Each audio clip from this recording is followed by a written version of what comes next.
আলহামদুলিল্লাহ আলহামদুলিল্লাহ ওয়াসসালাতু ওয়াসসালামু আলা রাসূলিল্লাহ ওয়া আলা আলিহি ওয়া আসহাবিহি ওয়া সাল্লাম। আল্লাহুম্মা আল্লিমনা মা ইয়ানফাউনা ওয়ানফা'না বিমা 'আল্লামতানা ওয়া জিদনা ইলমা।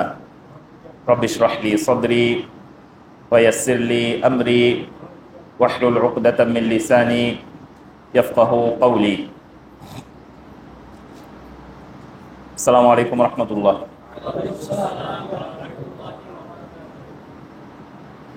আলহামদুলিল্লাহ, আমরা আমাদের এই নতুন সেন্টারের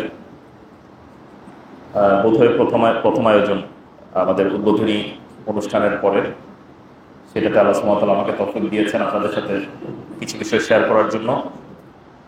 তো আমার এই পার্টিকুলার যেই প্রোগ্রামটি আছে সেটি পুরাতন প্রোগ্রাম।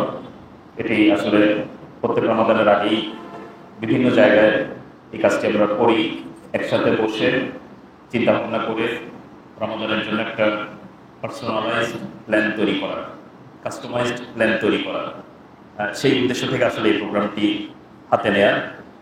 তো যেই চ্যালেঞ্জটি আসলে আমি সাধারণত ফেস করি, আমাদের বাজারে অনেকগুলো রমাদান প্ল্যানার পাওয়া যায়। রমাদান প্ল্যানারগুলো খুবই স্ট্যাটিক এই সেন্সে যে মনে করেন একই ছাঁচে সবাইকে আঁকার চেষ্টা করা হয়, নির্দিষ্ট কিছু কাজ দেওয়া হয়, সেই কাজগুলোই আমরা দৈনন্দিন বাস্তবায়ন করব, এরকম টাইপের একটা প্ল্যানিং ওখানে দেওয়া হয়। তো আমাদের মাঝে অনেকে আছেন দেখবেন যারা অনেক চিন্তাশীল মানুষ, চিন্তা করতে পছন্দ করেন, তাফাক্কুর করতে পছন্দ করেন। আপনি দেখবেন ওখানে কোরআনের একটা আয়াত নিয়ে আপনি আধা ঘন্টা চিন্তা করবেন, এরকম কোনো অ্যাক্টিভিটি ওখানে দেওয়া থাকবে না। হয়তোবা আপনি খুব পছন্দ করেন যে মানুষকে সেবা করবেন, মানুষকে সাহায্য করবেন। মানুষকে সাহায্যটা কীভাবে রমাদানের সাথে কানেক্ট করা যায়, এটাকে ইন্টিগ্রেট করার মতো কোনো পলিসি এটার মধ্যে দেওয়া থাকে না, কারণ নির্দিষ্ট কিছু টাস্ক দেওয়া থাকে, এই কাজটি করেছেন কিনা, ওই কাজটি করেছেন কিনা, ওই কাজটি করেছেন কিনা, আমরা ওইখানে কি দিতে থাকি, টিকমার্ক দিতে থাকি। ফলে একটু পার্সোনালাইজড ফর্মে আনার জন্য আমরা এই ওয়ার্কশপটা করি। তো এটার মোটা দাগে কয়েকটি উদ্দেশ্য আছে। এক নম্বর উদ্দেশ্য হলো, আসলে যে কোনো কাজকে যখন মানুষ গুরুত্ব দেওয়ার প্রথম চিহ্ন, আলামত হলো যে আপনি এটি নিয়ে চিন্তা করেন। যেমন আপনারা যারা আজকে এখানে এসেছেন, আপনারা নিজেরাই নিজেদের জীবনের সাথে মিলাতে পারবেন। আপনারা কিন্তু এখানে আসার জন্য প্ল্যান করেছেন আগের থেকে, কোনো কাজকে আপনি কি করেছেন, অন্য জায়গায় ফেলেছেন, এই টাইমটাকে আপনি ফ্রি করেছেন, এই কাজটাকে আপনি গুরুত্ব দিয়েছেন। ফলে যখন আপনি গুরুত্ব দিবেন তখন কিন্তু আপনি এটার জন্য সময় বের করবেন, শ্রম বের করবেন, প্ল্যানিং করবেন, এটা থেকে কিভাবে আপনি ম্যাক্সিমাম বেনিফিট নিয়ে যেতে পারেন, সেই জিনিসগুলো আপনি চিন্তা করবেন। তো আমরা অনেকেই আছি যারা আমাদের মাসের গুরুত্ব বুঝি, কিন্তু অনুধাবন করি না। দুইটি শব্দের মধ্যে একটু পার্থক্য আছে। একটা হলো বোঝা, আপনাকে যদি আমি এক্সপ্লেন করতে বলি, আপনি হয়তো আমাকে সুন্দর বুঝিয়ে দিতে পারবেন যে রামাদান মাস এই কাজে এই কারণে ইম্পর্টেন্ট, যেভাবে ছোটবেলা থেকে আমরা সাধারণত বিভিন্ন প্রশ্নের উত্তর শিখে বড় হই। কিন্তু অনুধাবন একটা আলাদা জিনিস, যে আপনি এটাকে ভ্যালু করতে পারেন, যে আসলে এই কাজটি এতটাই গুরুত্বপূর্ণ যে আমার জীবনের অন্য 10টি কাজকে বাদ দিয়ে এই কাজের জন্য আমার কি করতে হবে, সময় বের করতে হবে। এটি সবার কাছে একভাবে আসে না। তো এটি সাধারণত মানুষজন কিভাবে করায়, আপনি দেখবেন যে বিভিন্ন কর্পোরেট ওয়ার্ল্ডে বলেন, অন্য ওয়ার্ল্ডে বলেন, দেখবেন আপনার বিভিন্ন ওয়ার্কশপ আয়োজন করে তারা। যে ওয়ার্কশপগুলোর মাঝে একে তো আপনি মনে করেন এক্সপ্লেইন করতে পারলেন, আপনাকে আমি কিছু জিনিস বললাম, আপনি যেগুলো বুঝে নিলেন, মানুষকে বোঝাতে পারলেন। আরেকটি হলো আপনাকে এই চিন্তার প্রসেসের মধ্য দিয়ে নিয়ে যাওয়া। যখন আপনি নিজে সামনে বসে কিছুক্ষণ চিন্তা করবেন, তখন দেখবেন এই যে আপনি বাসায় সময় বের করতে পারছেন না, এই সময়টা আপনার এখানে কি হয়ে গিয়েছে, বের হয়ে গিয়েছে। কিছু টিপস দিলাম আমরা আমাদের এক্সপিরিয়েন্স থেকে, আপনারাও কিছু আইডিয়া শেয়ার করলেন। আমরা সবাই মিলে আমাদের নিজেদের জন্য সবচেয়ে পার্সোনালাইজ সুন্দর প্ল্যান কি হতে পারে, এরকম কিছু পয়েন্ট নোট করে নিয়ে বাসায় গিয়ে আমরা এটাকে একটা ফাইনাল টাচ দিয়ে আমাদের রমাদানের একটা প্ল্যান আমরা আমাদের সামনে রাখলাম, যে এইভাবে আমি আমার রমাদান থেকে ম্যাক্সিমাম বেনিফিট অর্জন করতে চাই। এটা হলো আমাদের মোটামুটি মোটা দাগে মেইন উদ্দেশ্য, যে আমরা একটা প্ল্যান, রাফ প্ল্যান আমরা এখান থেকে হাতে করে নিয়ে যেতে চাই। তো এটির জন্য আমাদের প্রথমে কিছু জিনিস বুঝতে হবে। আমি এখানে প্রথমে একটা ডিসক্লেমার দিয়ে রাখছি, যদিও প্ল্যানিং কথাটা খুব বেশি মানে বাস্তবায়ন লেভেল, ইমপ্লিমেন্টেশন লেভেলের কথা বেশি মনে হয়, যে এই টাস্ক করবো, এই কাজ করবো, এই কাজ করবো। সাধারণত মানুষজন টাস্কের কথা অনেক বেশি মাথায় আনে আর কি। মুসলিমদের কাছে কাজের ডেফিনেশনটা একটু ভিন্ন। আমরা যখন কাজ বুঝাই, আমল বুঝাই, ইবাদা বুঝাই, তখন আমরা কিন্তু খালি বাহ্যিক কিছু কাজকর্মকে বুঝাই না। আমাদের প্রত্যেকটা কাজের সাথে একটি জিনিসের খুবই ওতপ্রোত সম্পর্ক আছে, সেটি হলো আমাদের কালব। আমাদের অন্তর, এবং এই অন্তরের কাজটি বরঞ্চ বাহ্যিক কাজের থেকেও বেশি গুরুত্বপূর্ণ। ফলে আলেমরা যখন ইবাদতের সংজ্ঞা দেন তখন তারা বলেন যে ইবাদত সাধারণত তিনটি মাধ্যমে করা যায়। একটি হলো অন্তরের মাধ্যমে, একটি হলো মুখের মাধ্যমে, আর একটি হলো অঙ্গ প্রত্যঙ্গের মাধ্যমে।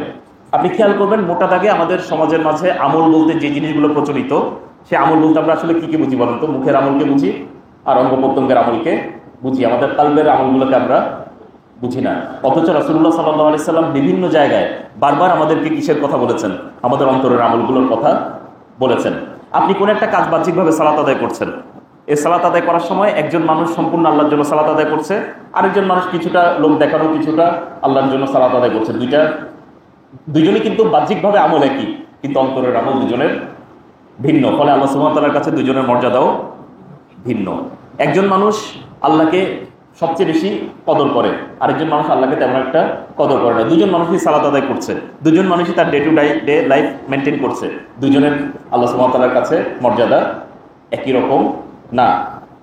একজন মানুষ সে মনে করেন আল্লাহ সুবহানাহু ওয়া তাআলাকে অনেক বেশি ভালোবাসে, আরেকজন মানুষ আল্লাহ সুবহানাহু ওয়া তাআলাকে তেমন একটা ভালোবাসে না, অন্য আরো অনেক কিছুকে আল্লাহ সুবহানাহু ওয়া তাআলার মতো করে ভালোবাসে। দুইজন মানুষ আল্লাহ সুবহানাহু ওয়া তাআলার কাছে একই মর্যাদার না। একজন মানুষ তার কাজকর্ম করার সময় আল্লাহ সুবহানাহু ওয়া তাআলার উপর তাওয়াক্কুল করে, আল্লাহ সুবহানাহু ওয়া তাআলার উপর তাওয়াক্কুল করে কাজ করে, আরেকজন মানুষ তাওয়াক্কুলবিহীন কাজ করে। দুজনের বাহ্যিক অ্যাক্টিভিটি ভিন্ন। আপনার কাছে মনে হচ্ছে এটিও হালাল এটিও হালাল, কিন্তু দুজনের মধ্যে কি আছে? আকাশ আর পাতাল তফাৎ আছে। কারণ একজন মানুষ তার অভিভাবক বিষয়ে কাকে নিয়েছে? আল্লাহ সুবহানাহু ওয়া তাআলাকে নিয়েছে, আরেকজন মানুষ নেয়নি। আমাদের এই অন্তরের ডোমেইনটা মোটা দাগে আমরা হারিয়ে ফেলেছি আমল থেকে। এই হারিয়ে ফেলার কারণে রমাদান থেকে যখন আমরা ম্যাক্সিমাম বেনিফিট অর্জন করতে যাই, তখন আমরা দেখি যে আমরা অনেকগুলো বেনিফিট থেকে কি হয়ে যায়, মাহরুম হয়ে যাই। কারণ এগুলো হয়তো ছোট কিছু অন্তরের আমল দিয়ে আমরা এখানে কি করে ফেলতে পারতাম, বেনিফিট নিয়ে নিতে পারতাম। কিন্তু আমরা এই জিনিসগুলোকে কি করে ফেলেছি, মানে ইগনোর করার কারণে আমরা সুন্দরভাবে আমাদের প্ল্যানটা করতে, এফিসিয়েন্ট প্ল্যানিং আমরা করতে পারি না। ফলে এখানে একটা বড় ধরনের আলোচনা হবে অন্তরের আমলগুলোর উপরে, যেন আমরা ম্যাক্সিমাম বেনিফিট বের করতে পারি। আপনি হয়তো আপনার অফিসেই আছেন, আপনি গাড়ি দিয়ে যাচ্ছেন, কিন্তু সেই অন্তরের আমলের মাধ্যমে আপনি যারা চারপাশে বসে আছে তাদের থেকে অনেক বেশি এগিয়ে যাচ্ছেন, যারা কোনো জায়গায় বসে অন্য ইবাদত করছে তার চেয়েও আপনি অনেক বেশি এগিয়ে যাচ্ছেন। এই জায়গাটাতে আপনি যদি না জানেন, আপনি কখনো অন্যদের থেকে আগাতে পারবেন না।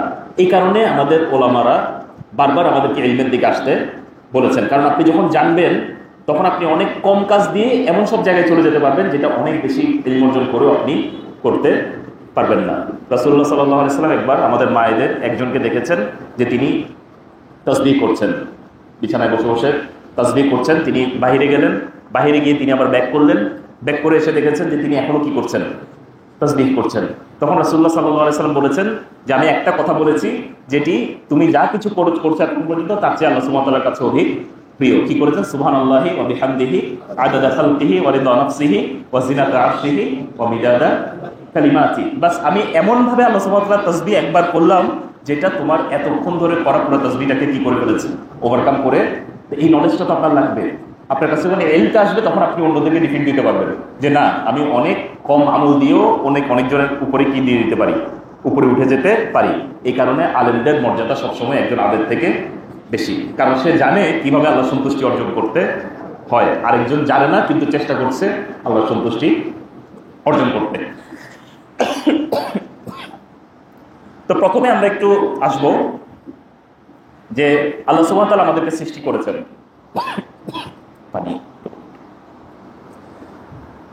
এই যে রমাদান মাস, এই রমাদান মাসটা অন্য 10টা মাসের মতো না, এটা আমরা সবাই কিন্তু এগ্রি করি, তাই না? এই রমাদান মাসটা একটা স্পেশাল মাস। প্রথম কথা আসবে আমাদের, আপনাদের থেকে আমি জিজ্ঞাসা করি যে কেন এই যে যখন একটা স্পেশাল মাস আসে সামনে, আমাদের আলাদা করে বলা হয় কোনো একটা মাসকে, তখন আমাদের কাছে আমাদের মনস্তাত্ত্বিক অবস্থাটা কেমন হয়? আমরা কি এটাকে আলাদাভাবে গুরুত্ব দিই নাকি আর 10টা মাসের মতো চিন্তা করি? আমরা আলাদাভাবে গুরুত্ব দিই, তাই না? ফলে আপনি ডে টু ডে লাইফে যে কাজগুলো করছেন, আপনি দেখবেন যখন আপনাকে আলাদাভাবে কোনো কিছু বলা হবে, যেটা ব্যবসায়ীরা করেন, তাই না? বিভিন্ন রকমের অনুষ্ঠান যদি বানানো যায়, তাহলে অনুষ্ঠান বানানো গেলে দেখা যায় প্রশ্নগুলো উত্তর দিতে হবে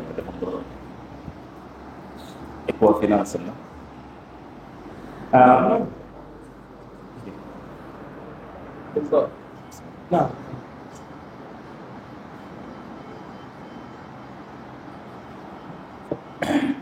কি বলছিলাম? হ্যাঁ, মানে আমরা আলাদাভাবে কি কি করি, গুরুত্ব দেই।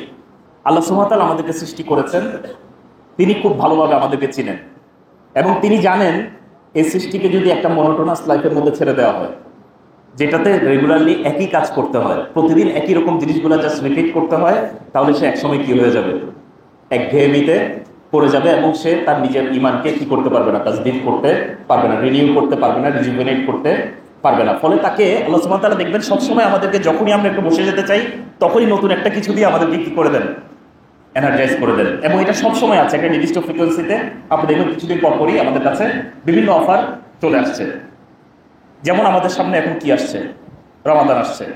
রমাদান শেষ হতে হতে শাওয়াল চলে আসবে, তাই না? বলবেন যে না, শাওয়াল মাসে 6 রোজা রাখতে হবে, এই করতে হবে। শাওয়াল মাসটা শেষ হতে হতে আপনি বলবেন যে আমাদের একটা হারাম মাস চলে আসছে। এই হারাম মাস আসতে আসতে আপনারা বলবেন যে হজের সময় চলে এসেছে। হজের সময়টা শেষ হতে হতে আপনি বলবেন যে মুহররমের সিয়াম আল্লাহ সুবহানাহু ওয়া তাআলার কাছে সবচেয়ে বেশি প্রিয়।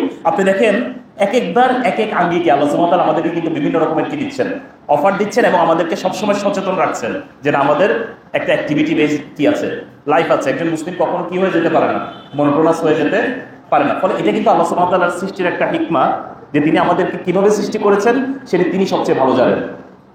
তাহলে তিনি আমাদেরকে অফার দিয়েছেন কেন? যেন আমরা এই জায়গাটাকে আলাদা করে কি দেই, গুরুত্ব দেই, তাই না?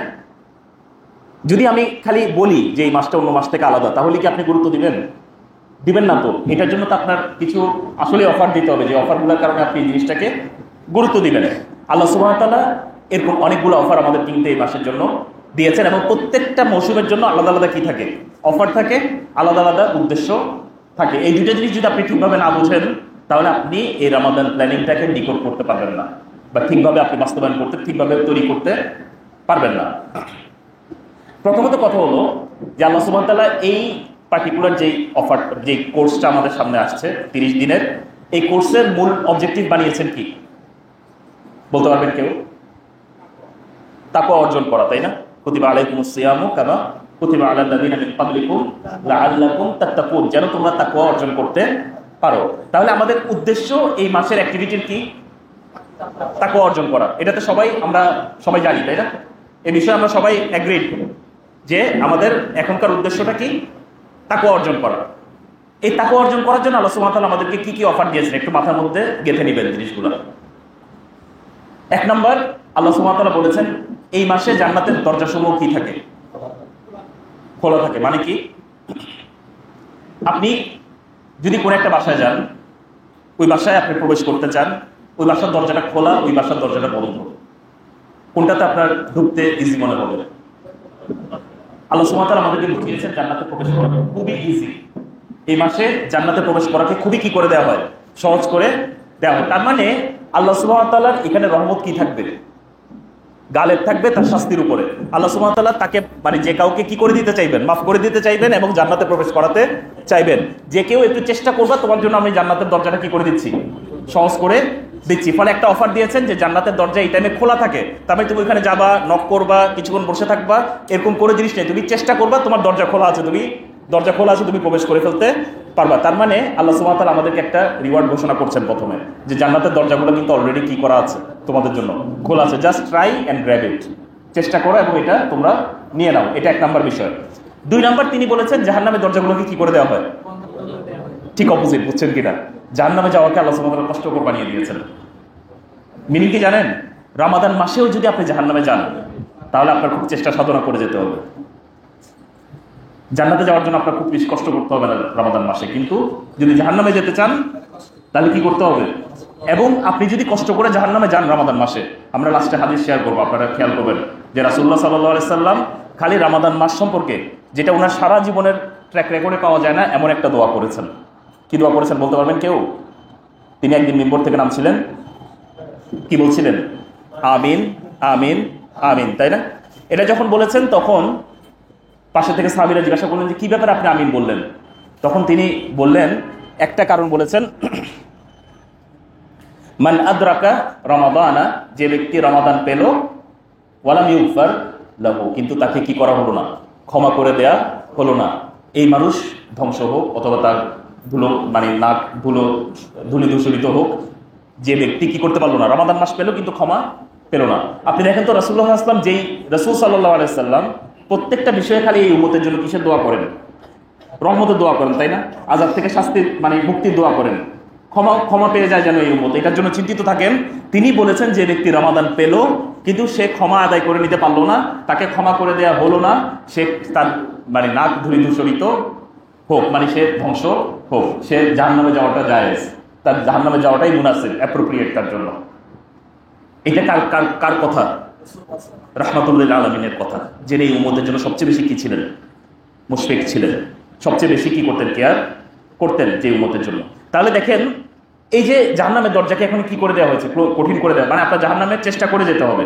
এর বাইরে দুনিয়াতে আপনাকে জাহান্নামের রাস্তায় কে আসলে প্ররোচিত করে সবচেয়ে বেশি? শয়তান। শয়তানকে কি করে দেওয়া হয়েছে? ওয়াসুফিলাতিশ শায়াতিন, শয়তানদেরকে কি করে ফেলা হয়? শিকলাবৃত করে ফেলা হয়। তাহলে আল্লাহ সুবহানাহু ওয়া তাআলা কি খালি আপনাকে বলেছেন যে আপনার তাকওয়া অর্জন করতে হবে? খালি বলে কিন্তু ছেড়ে দেননি। আল্লাহ সুবহানাহু ওয়া তাআলা আপনাকে পরিবেশ তৈরি করে দিয়েছেন, যে তোমাকে আমি এমন একটা পরিবেশে দিয়েছি যেখানে তুমি চেষ্টা করলেই তাকওয়া অর্জন করে ফেলতে পারবা। তাকওয়ার এগেইনস্টে কাজ করা তোমার জন্য কঠিন হবে, এমনকি যে তোমাকে সবচেয়ে বেশি প্ররোচিত করে তাকেও আমি কি করে রেখেছি? শিকলাবৃত করে রেখেছি। ফলে তুমি যদি এখন ট্রাই করো, তুমি অন্য কারো এক্সটার্নাল ফ্যাক্টরের প্রভাব মুক্ত হয়ে তুমি নিজের জীবনকে কি করতে পারবে? গঠন করতে পারবে, নিজেকে মুত্তাকি হিসেবে কি করতে পারবে? গঠন করতে পারবে। দেখেন, যখন কোনো কিছু শিকলাবৃত হয় তখন কিন্তু সে আপনার পিছনে পড়তে পারবে না। একজন শিকলাবৃত মানুষ, আপনাকে যদি এখন এখানে যদি কাউকে এই রুমে যদি কি করে রাখা হয়, বন্দি করে রাখা হয়, আর আপনি যদি তার থেকে পালাতে চান, সে আপনাকে ধরার সম্ভাবনা কতটুকু?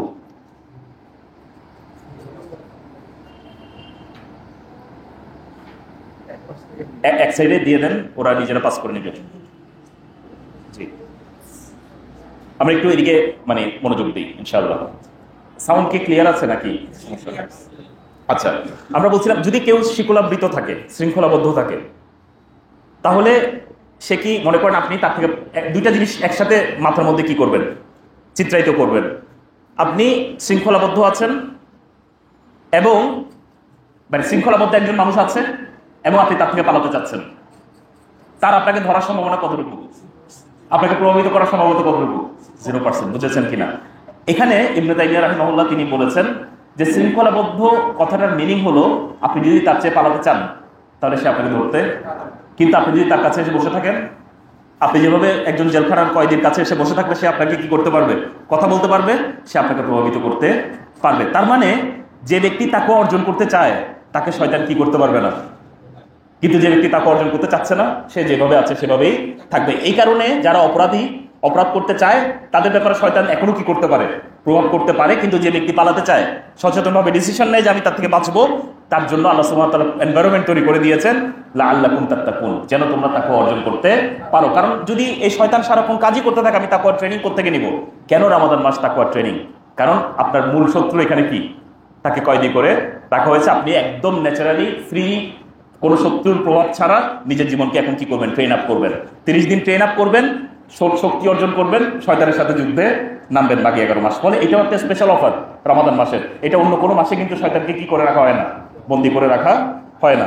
4 নাম্বার, আল্লাহ সুবহানাহু ওয়া তাআলা ঘোষণা দিয়ে দিয়েছেন প্রতিদিন ফিতরে, মানে যখন ইফতার করা হয় এই টাইমে আল্লাহ সুবহানাহু ওয়া তাআলা অনেকজন মানুষকে জাহান্নাম থেকে কি ঘোষণা করেন? মুক্ত ঘোষণা করেন। ও তাকা মানে লিল্লাহি ইনদা কুল্লি ফিতরিন ও তাকা ওয়া যালিকা ফি কুল্লি লাইলা। প্রত্যেক রাতে আল্লাহ রাসূলুল্লাহ সাল্লাল্লাহু আলাইহি ওয়াসাল্লাম আবার কি করেছেন? এনশিওর করেছেন যেন আমাদের কোনো ডাউট না থাকে। প্রতি রাতে আল্লাহ সুবহানাহু ওয়া তাআলা বিশাল সংখ্যক মানুষকে জাহান্নাম থেকে মুক্ত ঘোষণা করেন। এটা কেন দিয়েছেন বলেন তো? তার মানে জাহান্নাম থেকে মুক্তি পেয়ে যাওয়াটা আমাদের জন্য সহজ। আল্লাহ সুবহানাহু ওয়া তাআলা ডিসিশন নিয়েছেন প্রতিদিন অনেকগুলো মানুষকে কি করে দিবেন? আপনি যদি চান মুক্ত না হতে, একমাত্র সেই সময় আপনি মুক্ত না হয়ে থাকতে পারেন। আপনি অফার আল্লাহ সুবহানাহু ওয়া তাআলার কাছ থেকে চলছে, আপনি ওইটা নিতে চাচ্ছেন, আপনি আসলে ক্ষমা পেয়ে যাবেন। আপনি রাসূলুল্লাহ সাল্লাল্লাহু আলাইহি ওয়াসাল্লামের ওই হাদিসটা কিন্তু মাথায় রাখবেন সবসময়, যে রাসূলুল্লাহ সাল্লাল্লাহু আলাইহি ওয়াসাল্লাম বলেছেন তারপরেও যদি কেউ ক্ষমা না পায় তাহলে তার ক্ষমা না পাওয়াই উচিত। ভাবার্থ করছি, ক্ষমা না পাওয়াই উচিত, তাই না? তাকে ক্ষমা না করা হলে রাসূলুল্লাহ সাল্লাল্লাহু আলাইহি ওয়াসাল্লাম এটাতে আমিন বলেছেন। এই দোয়া মানে এটাই আল্লাহ সুবহানাহু ওয়া তাআলা এভাবেই রাখুন, কোনো সমস্যা নেই। কারণ আপনার এখানে ক্ষমা পাওয়াটা কি ইজিয়ার। জান্নাতটা কামাই করে নেওয়াটা আপনার জন্য ইজিয়ার জাহান্নাম কামাই করার থেকে। এরকম সব এনভায়রনমেন্ট আপনার জন্য তৈরি করা হয়েছে। এরপর সবকিছু মানে যা কিছু বললাম এগুলো সবকিছুকে হয়তো বা আপনার নাই করে দেবে যদি খালি একটা জিনিসের কথা বলি, এই মাসে লাইলাতুল কাদার আছে।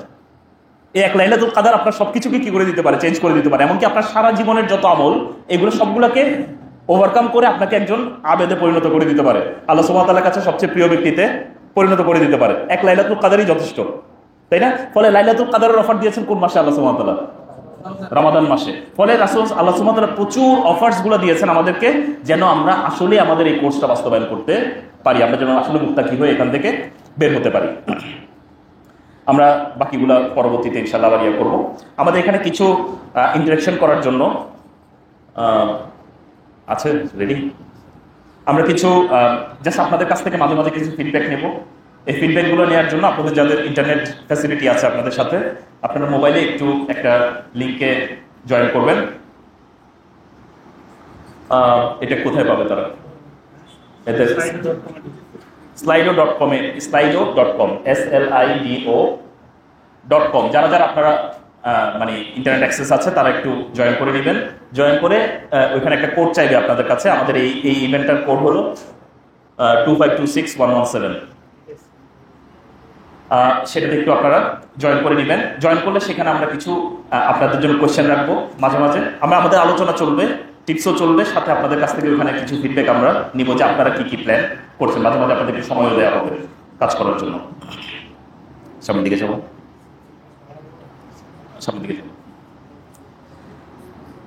আচ্ছা, আপনাদের ওখানে হয়তো বা যারা যারা জয়েন করবেন তাদের জন্য হয়তো একটা প্রশ্ন যাবে, ছোট জাস্ট প্র্যাকটিস প্রশ্ন আর কি, আপনারা কেমন আছেন বা এরকম টাইপের কোন একটা, আপনার নাম কি, এরকম টাইপের কোন একটা প্রশ্ন যাবে। জাস্ট আপনারা ইজি কিনা এই জিনিসের সাথে আপনারা একটু ইজি হয়ে নেবেন।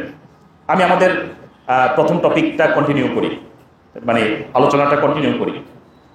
আমি রামাদান প্ল্যানিং এর সময় প্রথম যে জিনিসটা আপনাদেরকে মাথায় রাখতে বলবো, প্রথম পয়েন্ট আমাদের রামাদান প্ল্যানিং এর ক্ষেত্রে আমাদের প্রথম 1 নম্বর পয়েন্টে আমরা প্রবেশ করছি, সেটা হলো 3টা জিনিসের মধ্যে একটু লিঙ্ক করার চেষ্টা করবেন। মাথায় একটু লিঙ্ক করার চেষ্টা করবেন। রামাদান, সিয়াম পালন এবং আমাদের জীবনের উদ্দেশ্য, এই 3টা জিনিসের মধ্যে একটু ইন্টারলিঙ্ক করেন আপনারা। তো এটার জন্য আমার প্রথম প্রশ্ন আপনাদের জন্য, আমাদের জীবনের উদ্দেশ্য কি? কে বলতে পারবে? হাত তুলেন দেখি কয়েকজন। আমাদের জীবনের উদ্দেশ্য কি? জুনায়েদ বলো দেখি। দাঁড়াতে হবে না, বসে বলো। একমাত্র আল্লাহর ইবাদত করা, একমাত্র আল্লাহর ইবাদত করা, এটা আমাদের জীবনের উদ্দেশ্য। কারণ আমার কাছে এই বিষয়ে আল্লাহ সুবহানাহু ওয়া তাআলা বলেছেন, ওয়া মা খালাকতুল জিন্না ওয়াল ইনসা ইল্লা লিয়াবুদুন, আমি জিন এবং মানব জাতিকে একমাত্র আমার ইবাদত করার জন্যই সৃষ্টি করেছি, আর কোনো উদ্দেশ্যে আমাদেরকে সৃষ্টি করা হয়নি। এই যে আপনি একমাত্র আল্লাহর ইবাদত করবেন, এই কথাটার মিনিং কি? একদম সোজা বাংলায় যদি বলি, সোজা কথায় যদি বলি, আল্লাহ সুবহানাহু ওয়া তাআলা যখন আপনাকে যে জায়গায় যেভাবে দেখতে চান, যখন যেই কাজ করবেন বলে চান, যখন যেই জিনিস চিন্তা করবেন বলে চান, আপনি প্রত্যেকটা জায়গায় একদম ঠিক সেভাবে আপনার জীবনটাকে এগিয়ে নিয়ে যাবেন। এটাকে বলা হয় আপনি আল্লাহ সুবহানাহু ওয়া তাআলা কি করছেন? ইবাদত করছেন, আল্লাহ সুবহানাহু ওয়া তাআলা দাসত্ব করছেন। আপনার অন্তর বাহির সবকিছু দিয়ে আপনি একমাত্র তার দাসত্ব করেন, আল্লাহ সুবহানাহু ওয়া তাআলা দাসত্ব করেন, আর কারো দাসত্ব আপনি করেন না।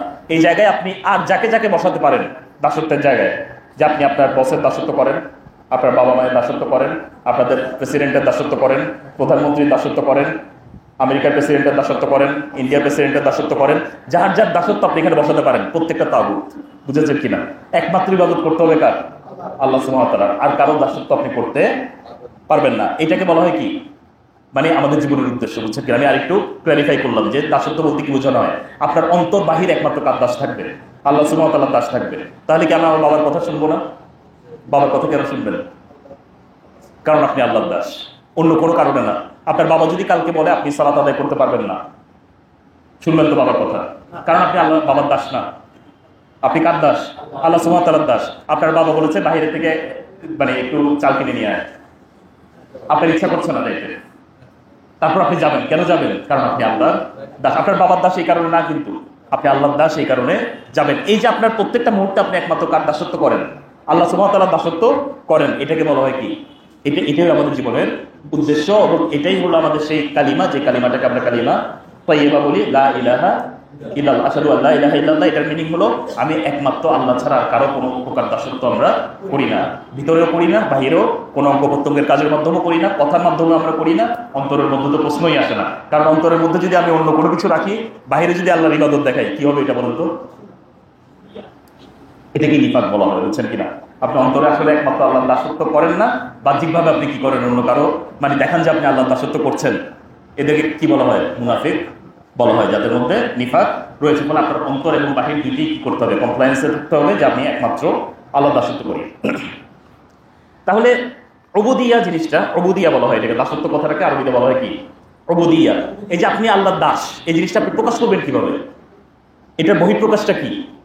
আমি একটু আগে বলেছি, যখন আল্লাহ সুবহানাহু ওয়া তাআলা যেভাবে আপনাকে যে জায়গায় চান আপনি ঠিক সেভাবেই থাকবেন। এটা হলো যে উবুদিয়ার বহিঃপ্রকাশ। ফলে এখানে আমি যদি বলি যে আপনি যখন বুঝবেন তখন আপনি আল্লাহর দাসত্ব করবেন, যখন বুঝবেন না আল্লাহর দাসত্ব করবেন না, এটা কি দাসত্ব হলো?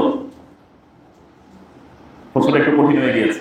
আপনি মনে করেন, আপনাকে আমি বললাম যে সেজদা করলে আপনি আল্লাহর খুব কাছাকাছি চলে যান, এটা আল্লাহ সুবহানাহু ওয়া তাআলা বলেছেন আমাদেরকে, সবচেয়ে নিকটবর্তী হয়ে যায়।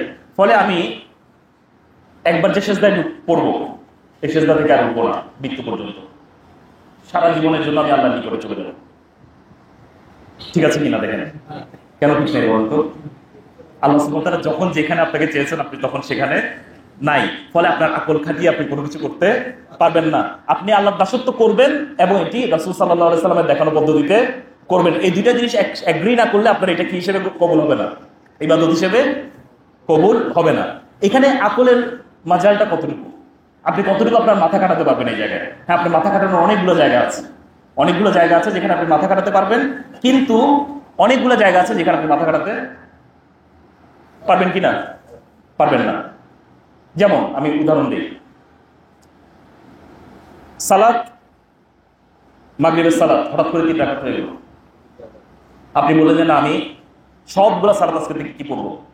4 রাকাত পড়বো। এই কথাটা আপনি তখন বলতে পারতেন যদি আপনি জানতেন যে মাগরিবের সালাত কেন 3 রাকাত হলো। আপনি কি জানেন মাগরিবের সালাত কেন 3 রাকাত? আল্লাহ সুবহানাহু ওয়া তাআলা বলেছেন আপনি রুকু একবার করতে হবে, সিজদা 2 বার করতে হবে। দুইটাকে আপনি একই রকম বানাতে পারবেন না। বলবেন না যে সিজদা 2 বার যেহেতু করি রুকু 2 বার করবো, কেন বলতে পারবেন না? কারণ আল্লাহ সুবহানাহু ওয়া তাআলা বলেছেন আপনি এই কারণে এটা করেন। আলী রাদিয়াল্লাহু আনহু বলেছেন যদি দিন আমাদের আকলের অনুসারী হতো, আমাদের রাইউন মানে হলো ওপিনিয়ন, আমাদের ওপিনিয়নের যদি কি হতো, অনুসারী হতো, লাকানা মানে আমার যদি মনে পড়ে যে আসফাল মানে আমাদের খুফ যেটা আছে, খুফের মানে নিচের অংশ মাসেহ করাটা আমাদের জন্য যৌক্তিক হতো, তাই না? আপনি জানেন কিভাবে মাসেহ করতে হয়? মোজার উপরে উপরের অংশে মাসেহ করতে হয়, তাই না? অথচ আমাদের যদি মাটি টাটি কোনো কিছু লাগে, এটা কোথায় লাগে? নিচে লাগে।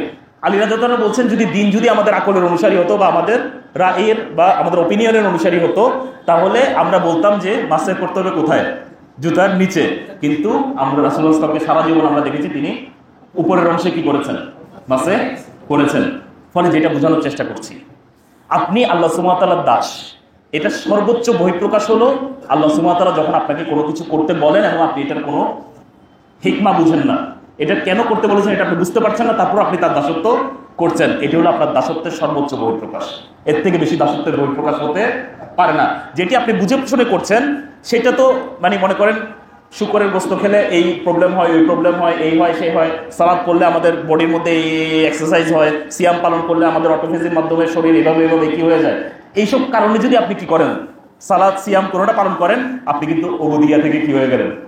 বের হয়ে গেলেন। এটা আপনার উদ্দেশ্য না। এগুলা আল্লাহ সুবহানাহু ওয়া তাআলা যে কোনো ইবাদত আপনি করবেন, আল্লাহ সুবহানাহু ওয়া তাআলা আপনাকে অনেক দিক থেকে বেনিফিটেড করবেন। এটা দিবেন। ইভেন যদি সায়েন্স কালকে আমাদেরকে বলে এটা বেনিফিট করবে না, কিছু যায় আসে না আমাদের। যদি আপনার কিছু যায় আসে তাহলে আপনি সায়েন্সকে তাগুতের জায়গায় বসিয়েছেন, বুঝছেন কি? কারণ আপনার দাসত্ব একমাত্র কার? আল্লাহর। আর কাউকে আপনি তাগুতের জায়গায় বসাতে পারবেন না, আর কারো ইবাদতই আপনি করতে পারবেন না। আপনার অন্তর, মেধা, প্রাণ সবকিছু আপনি কাকে দিয়ে দিয়েছেন? ইন্না সলাতি ওয়া নুসুকি ওয়া মাহইয়ায়া ওয়া মামাতি লিল্লাহি রাব্বিল আলামিন। নিশ্চয়ই আমার সালাত, আমার নুসুক মানে আমার যে স্যাক্রিফাইস, কোরবানি, তারপর মাহইয়ায়া আমার জীবন, ওয়া মামাতি আমার মরণ, লিল্লাহি রাব্বিল আলামিন, প্রত্যেকটা জিনিস আল্লাহর জন্য। এখানে আর কারো কোনো দাসত্ব পাওয়ার কোনো জায়গাই নাই। ফলে আমরা যেটা বলতে চাচ্ছি যে আমাদের ওবুদিয়ার সবচেয়ে বড় প্রমাণ হলো যখন আপনি বুঝেন বা না বুঝেন আপনি কি করেন, আল্লাহর ইবাদত করেন। ফলে দেখেন মুসলিমদের অবস্থা দেখেন পুরো পৃথিবীতে রমাদান মাস এসেছে, আমাদেরকে বলা হয়েছে 30 দিন সিয়াম পালন করতে হবে, আমরা নো কোয়েশ্চেন আস্কড। কেউ যদি বলে যে না, যেহেতু শীতকালটা একটু কি হয় আগ পিস হয়, আমরা দেশ বাই দেশ একটু কি করতে পারি, মাসটাকে একটু ম্যানেজ করতে পারি, নো, করতে পারবেন না। এটা কি বড় দাসত্ব? ফলে এটা প্রথমে মাথার মধ্যে আনার চেষ্টা করেন, রমাদান মাসের অ্যাক্টিভিটি করা এটা আপনার দাসত্বের সর্বোচ্চ বহিঃপ্রকাশ রমাদান মাসের জন্য। রমাদান মাসে এটাই স্পেশাল আমল এবং এভাবেই আল্লাহ সুবহানাহু ওয়া তাআলা দাসত্ব দেখতে চান। ফলে এটাকে আপনি অ্যাভারেজ একটা কাজ মনে করবেন না, এটা অ্যাভারেজ কাজ না, কিন্তু আল্লাহ সুবহানাহু ওয়া তাআলা এই মাসে আপনার দাসত্ব প্রকাশ করতে বলেছেন সিয়াম পালন করার মাধ্যমে। ফলে সিয়াম পালন করা খুবই গুরুত্বপূর্ণ একটি কাজ। এখন দেখেন, এই যে সিয়াম পালন করবেন, কেন পালন করবেন? আল্লাহ সুবহানাহু ওয়া তাআলার জন্য পালন করবেন নাকি অন্য কোনো কারণে পালন করবেন? আমার এক টিচার ছিলেন, আমি যে ইউনিভার্সিটিতে পড়তাম সেই ইউনিভার্সিটিতে, তিনি নাস্তিক ছিলেন, সিয়াম পালন করতেন। কেন সিয়াম পালন করতেন? কারণ তিনি বাংলাদেশি কালচারে বড় হয়েছেন। আমি কালচার ফলো করছি, আমি যে সমাজে থাকি সেই সমাজের সাথে আমি কি করতে পারবো না, বিরোধ করে তো আমি চলতে পারবো না। যদি আমি আমেরিকায় থাকি তাহলে অন্যরকম থাকতে হবে এখন, কিন্তু এখানে থাকতে হলে আমার কি করতে হবে, হলো কিনা? সমস্যা কোথায় বলেন দেখি? সিয়াম কিন্তু হচ্ছে, সমস্যা কোথায়? সেটা কার জন্য করছে না। আমাদের অনেকের মাঝে এরকম নিয়ম চলে আসতে পারে যে আমি যেহেতু বাংলাদেশে আছি, কেউ যেহেতু দেখছেন আমাকে সবাই কি করবে, মানে ছোট করবে, রোজা না রাখলে কে কি করবে। যেমন মনে করেন, আমি উদাহরণ দিই, দেখে আপনারা এটা লোকেট করতে পারেন কিনা ঠিকভাবে। আপনি বাসে উঠবেন, চিটং থেকে কোথায় যাবেন? ঢাকা যাবেন। আপনি জানেন যে আপনার জার্নি করতে খুব কি হয়, কষ্ট হয়। আমাদের এখানে স্যার আছে একজন, ওনার সাইনাসের প্রবলেম আছে, ঠিক আছে? মনে করেন ওনার সাইনাসের প্রবলেম কি হয়, খুব প্রকট আকার ধারণ করে এবং ওনার ওষুধ খেতে হয় এর মাঝখানে। কিন্তু উনি যখন বাসে উঠবেন, তখন যদি বাই চান্স ওষুধটা খাওয়ার জন্য উনি পানিটা বের করেন আর ওষুধটা বের করেন, বাসের মানুষজন মনে করেন হই হই রই রই করে উঠবেন। উনি এই ভয়ে কি করলেন, বলেছেন না না, এই বাংলাদেশে যেহেতু আমি আছি, এখানে উবুদিয়া কি জানেন, আপনার যদি শরীরের ক্ষতি হওয়ার আশঙ্কা থাকে আপনি রোজা রাখতে পারবেন না। জানেন কিনা এটা ফতোয়াটা কি? যদি আপনার শরীরের ক্ষতি হয় তাহলে আপনি সিয়াম পালন করতে পারেন। এটাই আপনার দাসত্ব। তখন আপনার চ্যালেঞ্জটা এখানে আসছে কিন্তু তখন। ফলে বিষয়টা এরকম না যে খালি রোজা রাখাটাই এখানে কি দাসত্ব। আপনি রোজা কিভাবে রাখছেন সেটার মধ্যেও কি আছে, আল্লাহ দাসত্ব আছে। আপনি যদি একমাত্র আল্লাহ দাস হন, তখন দেখবেন আপনি এই সবগুলো জিনিসকে ইগনোর করতে পারছেন। আপনার যেটা করণীয় সেটা আপনি বাস্তবায়ন করতে পারছেন, বুঝছেন কিনা? আপনি যদি একমাত্র আল্লাহর জন্য করেন, আমাদের আলেমদের মধ্যে ফতোয়ার মধ্যে কি আছে, মানে ইখতিলাফ আছে। কেউ কেউ বলেছেন যে সফরের মধ্যে যেহেতু আল্লাহ সুবহানাহু ওয়া তাআলা রুখসাত দিয়েছেন, আপনি সিয়াম পালন না করাটাই আফদল। সবসময় আপনি সিয়াম পালন করবেন না। আপনার ভালো লাগুক খারাপ লাগুক, আপনার সামর্থ্যবান হন সামর্থ্যবান না হন, সবসময় প্রত্যেকটা মুহূর্তে আপনি কি করবেন না, সিয়াম পালন করবেন না। কারণ আল্লাহ সুবহানাহু ওয়া তাআলা বলেছেন যে আল্লাহ সুবহানাহু ওয়া তাআলা রুখসাত গ্রহণকারীকে পছন্দ করেন। বিষয়টা অনেকটা এরকম যে আমি বললাম যে আমি ছাড় দিলাম, আপনি বললেন যে আল্লাহ সুবহানাহু ওয়া তাআলা আপনার ছাড়ার আমার দরকার নাই, বুঝছেন কিনা? এটা আল্লাহ সুবহানাহু ওয়া তাআলা পছন্দ করেন না। ফলে আলেমরা এই ফতোয়াটা এনে, একদল আলেম বলেছেন আল্লাহ সুবহানাহু ওয়া তাআলা রুখসাত গ্রহণকারীকে কি করেন, পছন্দ করেন। আপনি মনে করেন এই ফতোয়াতে আপনি কনভিন্স।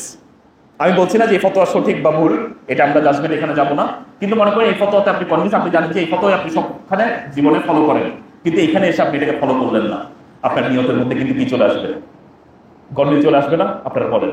হ্যাঁ, আপনি পাবলিকলি কি করবেন না, মানুষকে এজিটেট করার চেষ্টা করবেন না, মানুষের সামনে বসে বসে খাওয়া দাওয়া করবেন না। কিন্তু এই যে আপনার একটা ভয় যে মানুষজন কি মনে করবে, আমি এখান থেকে ওখানে যাবো, যদি আমার রোজাটার জন্য যদি এই হয়ে যায় সে হয়ে যায়, এই যে আপনার একটা টোটাল চিন্তা ভাবনার প্রসেস, এটার মধ্যে কি আছে, আল্লাহ সুবহানাহু ওয়া তাআলা ছাড়া অন্যদের ইবাদত আছে। আপনি ম্যানেজ কিভাবে করছেন সেটা আলাদা আলাদা ডিসকাশন।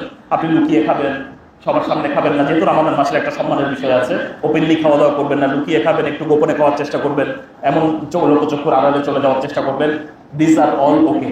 কিন্তু আপনার থট প্রসেসটাতে আপনি প্রেশার ফিল করা যে কিভাবে আমি রোজা না রেখে থাকবো, মানুষজন কি বলবে আমাকে, দেন আপনার মাথার মধ্যে কি ঢুকে গিয়েছে, নিয়তের মধ্যে গরমিল চলে এসেছে। ফলে এক নাম্বার যে কাজটা আমি বলবো, যে কাজটা করা খুবই সহজ আবার খুবই কঠিন মেনটেন করা, সেটা হলো আপনারা মনে করেন যে এই 30 দিন যে আপনি সিয়াম পালন করবেন, এটা একদমই আল্লাহর জন্য করবেন, আর কারো কোনো অংশ এখানে। খালেস মানে বুঝেন, মানে ইখলাস মানে বুঝেন কিনা? খালেস মানে পিওর, একদম পিওর। আল্লাহ সুবহানাহু ওয়া তাআলা এই যে দুধ বের হয় আমাদের গরু গাভী থেকে, যে দুধ বের হয় সেটাকে খালেস বলেছেন। খালেস বলেছেন, মানে একদম পিওর দুধ বের হয়ে আসে অনেকগুলা নাপাক জিনিসের চারপাশ থেকে। আল্লাহ সুবহানাহু ওয়া তাআলা এটাকে আলাদাভাবে উল্লেখ করেছেন, যেটার মধ্যে লেশ মাত্র কোনো নাপাকি, কোনো ভেজাল যেটার মধ্যে বিস্তৃত হয় না, সেটাকে কি বলা হয়? খালেস বলা হয়। ফলে ইখলাস মানে আপনি আপনার নিয়তকে এতটাই সাফ করবেন যেখানে অন্য কোনো প্রকারের রব, তাগুত, জিনিস, খাওয়া, আপনার নিজের প্রবৃত্তি, কোনো কিছু এখানে কোনো কি পায়নি, স্থান পাননি। একমাত্র আপনার আল্লাহ সন্তুষ্টি এখানে কি ছিল? উদ্দেশ্য ছিল। এই কাজটি কিন্তু কোনো বড় ধরনের কোনো কাজ না, এটা আপনার ভিতরকার একটা অবস্থার নাম। এই কাজটা যদি আপনি বাস্তবায়ন করতে পারেন তাহলে আপনার সিয়াম যতটুকুই আপনি পালন করবেন এটার ম্যাক্সিমাম বেনিফিট আপনি রিওয়ার্ড আল্লাহ সুবহানাহু ওয়া তাআলার কাছে পেয়ে যাবেন। রাসূলুল্লাহ সাল্লাল্লাহু আলাইহি ওয়াসাল্লাম বলেছেন যে একজন মানুষ লা ইউসাল্লি সালাতা, সে সালাত আদায় করে, মা ইউক্তাবু লাহু ইল্লা উশরুহা, কিন্তু তাকে 10 ভাগের 1 ভাগের বেশি দেওয়া হয় না। কতটুকু পায় সে? সালাত কিন্তু একই রকম আদায় করেছি, আপনি একই রকম সালাত আদায় করেছি, আপনি 10 ভাগের 1 ভাগ পেয়েছেন, আরেকজন 9 ভাগের 1 ভাগ পেয়েছেন, আরেকজন 8 ভাগের 1 ভাগ, এরকম যেতে যেতে যেতে যেতে রাসূলুল্লাহ সাল্লাল্লাহু আলাইহি ওয়াসাল্লাম অর্ধেক পর্যন্ত পৌঁছেছেন। পার্থক্য কি বলেন তো? অন্তর। বাইরের দিক থেকে কোনো পার্থক্য না, পার্থক্যটা কোথায়? অন্তরের মাঝে। একজন সম্পূর্ণ আল্লাহর জন্য করেছে, সে সম্পূর্ণটা পেয়ে গিয়েছে। কেউ অর্ধেক আল্লাহর জন্য করেছে, সে অর্ধেক পেয়ে গিয়েছে। কেউ 10 ভাগের 1 ভাগ আল্লাহর জন্য করেছে, সে 10 ভাগের 1 ভাগ পেয়েছে। ফলে আপনি সিয়াম পালন করছেন, আপনিও করছেন, উনিও করছেন, উনিও করছেন, আপনাদের মধ্যে মার্তাবার পার্থক্যটা হয়ে যাবে কোথায়? ফলে এই জিনিস করার জন্য কি আপনার কোনো অ্যাক্টিভিটি করতে হবে? সময় বের করতে হবে? আলাদা করে কোনো অ্যাক্টিভিটি প্ল্যান করতে হবে? অফিস থেকে ছুটি নিতে হবে? কিচ্ছু করতে হবে না। খালি এই জিনিসটা প্রথম থেকে শেষ পর্যন্ত ধরে রাখবেন, ইখলাসে কোনো প্রকার কি আসতে দিব না। আমি একমাত্র আল্লাহর দাসত্বের জন্যই এই কাজটি বাস্তবায়ন করছি, আর কারো জন্য আমি বাস্তবায়ন করছি না। এখানে আমি আপনাদেরকে কোনো অপশন দিই নাই, কারণ এখানে অপশন আছে কিনা আমি বলতে পারবো যে আপনি ইখলাস চাইলে বাস্তবায়ন করেন, আপনার জীবনে বাস্তবায়ন না করলেও চলবে, বলতে পারবো না। ফলে there is no option here. এটা প্ল্যানিং এ সবার থাকা বাধ্যতামূলক। অবশ্যই আমরা একমাত্র আল্লাহর জন্য ইবাদত করব, এবং এটা কিন্তু আমাদের জীবনের উদ্দেশ্য। আমি কেন জীবনের উদ্দেশ্য এনেছিলাম এখানে? আমাদের জীবনের উদ্দেশ্যই হলো একমাত্র আল্লাহর ইবাদত বাস্তবায়ন করা, এবং আল্লাহ সুবহানাহু ওয়া তাআলা কোনো ইবাদত যদি একমাত্র আল্লাহর জন্য না করা হয় সেটাকে কবুল করেন কিনা? করেন না। ফলে আমাদের সিয়াম আল্লাহ সুবহানাহু ওয়া তাআলা কি করবেন না? কবুল করবেন না। এটা হলো নেগেটিভ সাইড। আর পজিটিভ সাইড হলো আপনি যত বেশি আল্লাহর জন্য করবেন তত আল্লাহ সুবহানাহু ওয়া তাআলা আপনাকে বেশি বেশি পুরস্কৃত করবেন। হাদিস বলতে পারবেন কে? ইন্নামাল আমালু ওয়া ইন্নামা লিকুল্লি ইমরিইন। দুইটার মধ্যে পার্থক্য কি বলেন তো? এই যে দুই কথা বলেছি, এই দুইটা কথা, এই যে একটু আগে দুইটা কথা বললাম না, যদি একমাত্র আল্লাহর জন্য না করেন আপনার জন্য এটা কবুলই হবে না আপনার জন্য। আর যতটুকু আল্লাহর জন্য করেছেন ততটুকু করে আপনি কি পাবেন? পুরস্কার পাবেন। এই হলো দুই লাইনের মিনিং। এক নাম্বারটা, আপনার আমলটা সঠিক হলো কিনা, কবুল হলো কিনা, এটা শর্ত হলো একমাত্র আল্লাহর জন্য করতে হবে। 2 নাম্বার হলো আপনি আল্লাহর জন্য কত ভালোভাবে করেছেন সেই অনুযায়ী আপনি কি পাবেন? ইন্নামা লিকুল্লি ইমরিইন মা নাওয়া। যতটুকু সে নিয়ত করেছে ততটুকুই সে কি পাবে? পুরস্কার পাবে। ফলে এই দুইটা লাইন খুব মনোযোগ দিয়ে সবসময় মাথায় রাখবেন। সালাতের সময় হয়ে গেছে। আচ্ছা, এটা কি ছিল? আমরা সুন্দর সুন্দর কতগুলো দেখেন এখানে অনেকের থেকে ফিডব্যাক নেওয়া হয়েছে যে কোন কোন জিনিসকে আপনারা তাগুত। তাগুত মানে হলো কুল্লু মা ইউবাদ মিন দুনিল্লাহ অথবা কুল্লু মাই ইউবাদ মিন দুনিল্লাহ, দুইটাই এসেছে সঙ্গে মধ্যে। আল্লাহ ছাড়া অন্য যা কিছু কি করা হয়? ইবাদত করা হয়। ইবাদত কথাটা মিনিং আল্লাহ সুবহানাহু ওয়া তাআলা ছাড়া আপনি আল্লাহ সুবহানাহু ওয়া তাআলার মতো অন্য কোনো কিছুকে ভয় পান, আল্লাহ সুবহানাহু ওয়া তাআলার মতো অন্য কোনো কিছুকে ভালোবাসেন, আল্লাহ সুবহানাহু ওয়া তাআলার মতো অন্য কোনো কিছুর উপর তাওয়াক্কুল করেন, আল্লাহ সুবহানাহু ওয়া তাআলার মতো অন্য কারোর জন্য জবেহ করেন, আল্লাহ সুবহানাহু ওয়া তাআলা ছাড়া অন্য কারোর কাছে দোয়া করেন, আল্লাহ সুবহানাহু ওয়া তাআলা ছাড়া অন্য কারোর কাছে আশা করেন, যে আশাটা একমাত্র আল্লাহ সুবহানাহু ওয়া তাআলার কাছে করা যায়। আল্লাহ সুবহানাহু ওয়া তাআলা ছাড়া অন্য কারোর কাছে সাহায্য চান, যে সাহায্যটা একমাত্র কার কাছে চাওয়া যায়? আল্লাহ সুবহানাহু ওয়া তাআলার কাছে। আল্লাহ সুবহানাহু ওয়া তাআলা ছাড়া অন্য কাউকে রিজিকদাতা মনে করেন, আল্লাহ সুবহানাহু ওয়া তাআলা ছাড়া অন্য কাউকে সন্তানদাতা মনে করেন। এই প্রত্যেকটা জিনিস আপনি কি বানিয়েছেন? অন্য একজনকে তাগুত বানিয়েছেন। ফলে তাগুতের সংজ্ঞাটাও আপনাদের বুঝতে হবে। যা কিছুর ইবাদত করা হয় আল্লাহ সুবহানাহু ওয়া তাআলা ছাড়া এই প্রত্যেকটা জিনিস কি? তাগুত। আপনি মনে করেন যে সূর্য যদি মেঘলা হয়ে উঠে, আমি আন্দাজে বানিয়ে বলছি, তাহলে সেদিন আপনার দিনটা কি অশুভ যাবে। আপনি সূর্যকে কি করেছেন? তাগুত বানিয়ে ফেলেছেন। আল্লাহ সুবহানাহু ওয়া তাআলা ছাড়া অন্য কোনো জায়গায় আপনার অন্তর মুআল্লাক করতে পারবে না। কানেক্টেড একমাত্র কার সাথে থাকবে? আল্লাহ সুবহানাহু ওয়া তাআলার সাথে। এটাকে বলা হয় তাওহীদ, এটাকে বলা হয় তাওহীদ। তাহলে আমরা এখানে দেখছি যে আমাদের সাধারণত কি কি জিনিস আসে? খুব সুন্দর সুন্দর জিনিস আসে, এগুলো প্রত্যেকটা তাগুত। আমি এখানে কোনো ভুল জিনিস, তার মানে আপনারা তাগুত চিনেন, সমস্যাটা চিনা নিয়ে না। যারা যারা আইডেন্টিফাই করেছেন এই তাগুতকে, এই কিসের আগে? রমাদান মাসের আগেই আমাদের জীবনকে কি করতে হবে? বিতাড়িত করতে হবে। নফস সবচেয়ে বেশি এসেছে মানে কি জানেন, বড় বড় হয়েছে মানে কি জানেন, এখানে অ্যালগোরিদমটা হলো এরকম, যেটা সবচেয়ে বেশি মানুষ লিখবে সেটা সবচেয়ে বড় করে দেখাবে। এখানে সবচেয়ে বেশি বড় করে দেখাচ্ছে কোনটা, নফস। তার মানে আপনারা সবাই বেশি স্ট্রাগল করছেন কাকে নিয়ে, আপনার নিজেকে নিয়ে। এবং এটা আল্লাহ সুবহানাহু ওয়া তাআলা কোরআনের মধ্যে বলেছেন। আল্লাহ সুবহানাহু ওয়া তাআলা বলেছেন যে শয়তানের মানে দুইটা কি আছে, অ্যাটাকিং পয়েন্ট আছে, দুই দিক থেকে মানুষকে সাধারণত অ্যাটাক করবে। একটা হলো আপনার মধ্যে সন্দেহ তৈরি করবে, আর একটা হলো আপনাকে আপনার প্রকৃতির দিকে, আপনার মন যা চায় সেদিকে আপনাকে ঠেলে বারবার আপনার সামনে আপনার মনের কাছে আকর্ষণীয় যে জিনিসগুলো আছে এগুলো বারবার প্রেজেন্ট করবে আপনার কাছে। ঠিক আছে, মানে আল্লাহ সুবহানাহু ওয়া তাআলা মানে হঠাৎ করে মনে হয় বারবার কানেকশন চলে যাচ্ছে বা ইলেকট্রিসিটি চলে যাচ্ছে, রিস্ট্রিক্ট হয়ে যাচ্ছে। মানে এখানে বলা হয়েছে, দেখেন আল্লাহ সুবহানাহু ওয়া তাআলা বলেছেন মা ইয়াত্তাবিউনা ইল্লা যান, লা ইয়াত্তাবিউনা ইল্লা যান, তারা একমাত্র যান ছাড়া, ধারণা ছাড়া আর কোনো কিছুর অনুসরণ করে না।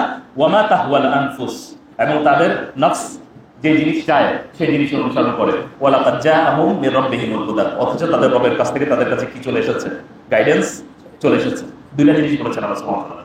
আইদার তারা ধারণার অনুসরণ করে, ভালো করে খেয়াল করবেন, কিসের অনুসরণ করে, ধারণার অনুসরণ করে, অথবা তারা কিসের অনুসরণ করে, প্রবৃত্তির অনুসরণ, তাদের নফস যা চায় তার অনুসরণ করে।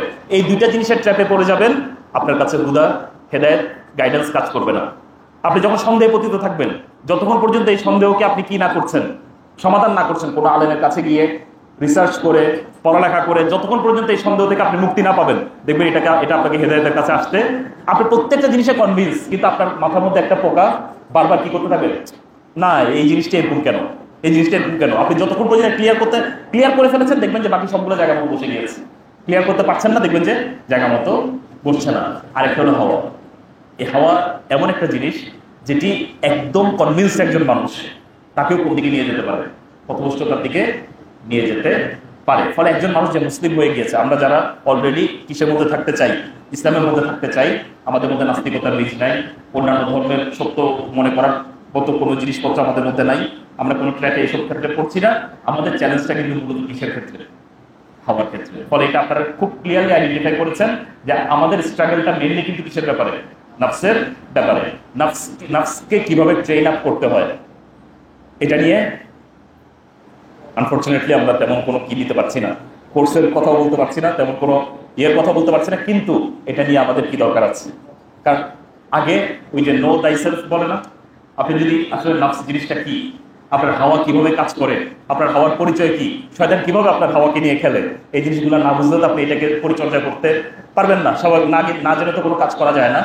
তো এটা আমি সিএফসির কাছে আমার আবেদন থাকবে যে ভবিষ্যতে কোনো একটা সময় আমরা কিভাবে নফসকে কি করতে হয়, নিয়ন্ত্রণে আনতে হয় এবং গঠন করতে হয়, নিজের নফসকে কিভাবে পরিগঠন করতে হয়, যেটাকে আমরা মূলত আখলাক বলি।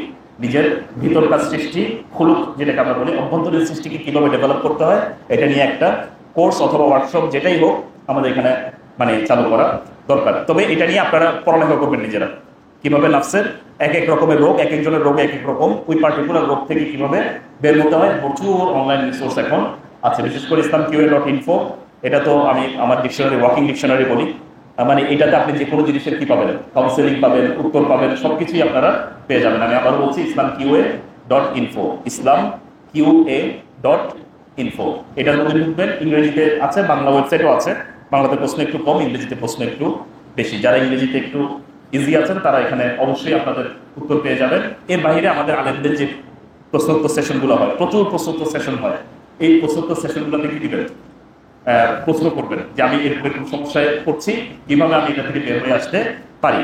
আরেকটি বলছি যে আমাদের কোনো শেখ তারা কাউন্সেলিং সেশন করেন 1-to-1, যারা স্ট্রাগল করছেন এরকম বিভিন্ন নফসের বিভিন্ন তাড়নায়, তারা 1-to-1 কি নিতে পারেন, কাউন্সেলিং সেশন নিতে পারেন। যারা এরকম আগ্রহ আছে তারা পরবর্তীতে ওর সাথে একটু যোগাযোগ করলে সে ওরকম কাউন্সেলিং সেশন ম্যানেজ করে দিবেন। মানে একটু পেমেন্ট করতে হয়, মানে যেহেতু একটু মানে সময় দিয়ে একজনকে একদম পার্সোনালাইজ একজনকে সময় দিতে হয়, সেটা সাধারণত এরকম সময় দেন না, সেটার জন্য একটা ছোট খরচ আছে। আমাদের আয়োজন না, অবশ্যই শেখদের নিজস্ব আয়োজন, মানে আমাদের কোনো মনিটারি বেনিফিটের কথা বলছি না, কিন্তু জাস্ট যেহেতু একটা অপশন চলে এসেছে, এটাতে কিভাবে আমরা নিজেদেরকে ওভারকাম করতে পারি কয়েকটা ওয়ে আপনাদের সামনে রেখে দিলাম। আমরা আছি, আমাদের সাথে অবশ্যই বিনা পয়সায় কি করতে পারেন, যোগাযোগ করতে পারেন, জাস্ট সময় যদি অ্যাভেলেবেল থাকে। এই জাযাকুমুল্লাহ খায়র, খুব সুন্দর আপনাদের ফিডব্যাক ছিল। কয়টা বলছে আমাদের হাতে 10-15 মিনিট সময় আছে।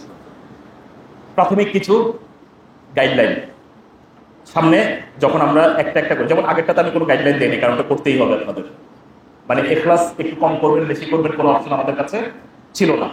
এরপরে আমরা যখন বিশেষত আমলগুলো কি কি করবো প্ল্যান করব, তখন কয়েকটা জিনিস আমাদের মাথায় অবশ্যই রাখতে হবে। এই 4টা পয়েন্ট এনেছি আমি, 4টাই হাদিস থেকে এনেছি। এই 4টা পয়েন্ট মাথায় রেখে আপনি আমল প্ল্যান করবেন, আপনার অ্যাক্টিভিটি প্ল্যান করবেন। এক নম্বর জিনিস আমি দেখেছি, খুবই অল্প আমল কি করবেন, বুঝেছেন কিনা? কি করবেন? এতটুকু অল্প করবেন যতটুকু অল্প না করলে আপনি লজ্জায় ঘুমাতে পারবেন না। বুঝতে পেরেছি? যেমন উদাহরণ দিই, আপনি চিন্তা করেছেন যে আপনি প্রতিদিন 1 পৃষ্ঠা করে কি করবেন, কোরআন তেলাওয়াত করবেন। উদাহরণ দিলাম, 1 পৃষ্ঠা কিন্তু যথেষ্ট কম। 1 পৃষ্ঠা কোরআন তেলাওয়াত করবেন। আপনি প্ল্যান করবেন কি জানেন? আপনি প্ল্যান করবেন যে আপনি 2টা আয়াত কি করবেন, দুইটা আয়াত তেলাওয়াত করবেন। আমি বুঝতে পারি না, আমি অল্প বলতে কি বোঝানোর চেষ্টা করছি সেটা বলছি। যে ব্যক্তি 1 পৃষ্ঠা কোরআন পড়াটাকে ইজি মনে করে, তার জন্য 2 আয়াত পড়া সুপার ইজি। বুঝছেন কিনা? কোনো কিছুই না। অথবা অর্ধেক পেজ, অথবা 3 ভাগের 1 ভাগ পড়বো। 1 পেজে যদি টোটাল মানে 12টা লাইন থাকে, আমি 4 লাইন পড়বো। এতটুকু পর্যন্ত আপনি প্ল্যান করবেন। এতটুকু প্ল্যান যেটা আপনি ওই দিন ঘুমানোর আগে 1 মিনিট টাইম দিলেও কি হয়ে যাবে এই কাজটি বাস্তবায়ন। আপনারা কেউ বলছেন যে আমি কোরআন হিফজ করবো, বলেছেন আপনি প্রতিদিন 3টা করে আয়াত হিফজ করবেন, 4টা করে আয়াত হিফজ করবেন। আপনি এটাকে একে নামায় আনেন, আপনি 1টা করে আয়াত হিফজ করবেন।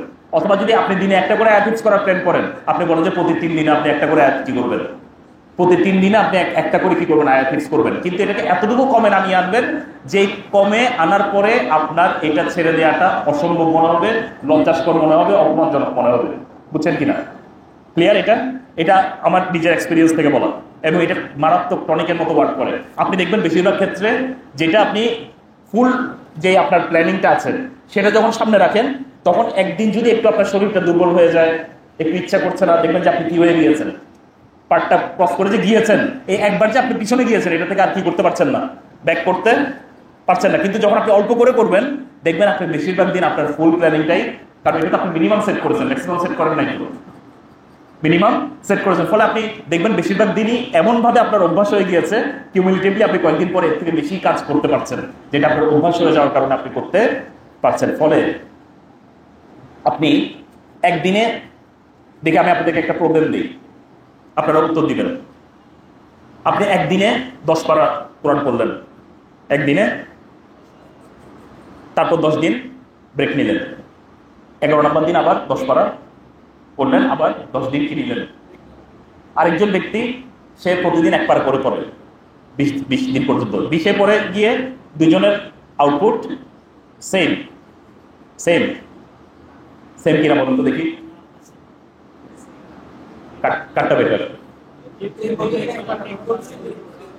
এটা কিন্তু আমরা অনেক সময় খেয়াল করি না এটা, কারণ রাসূলুল্লাহ সাল্লাল্লাহু আলাইহি ওয়াসাল্লাম বলে দিয়েছেন আমাদেরকে, আহাব্বুল আমালি ইলাল্লাহি আদওয়ামুহা ওয়া ইন কাল্লা।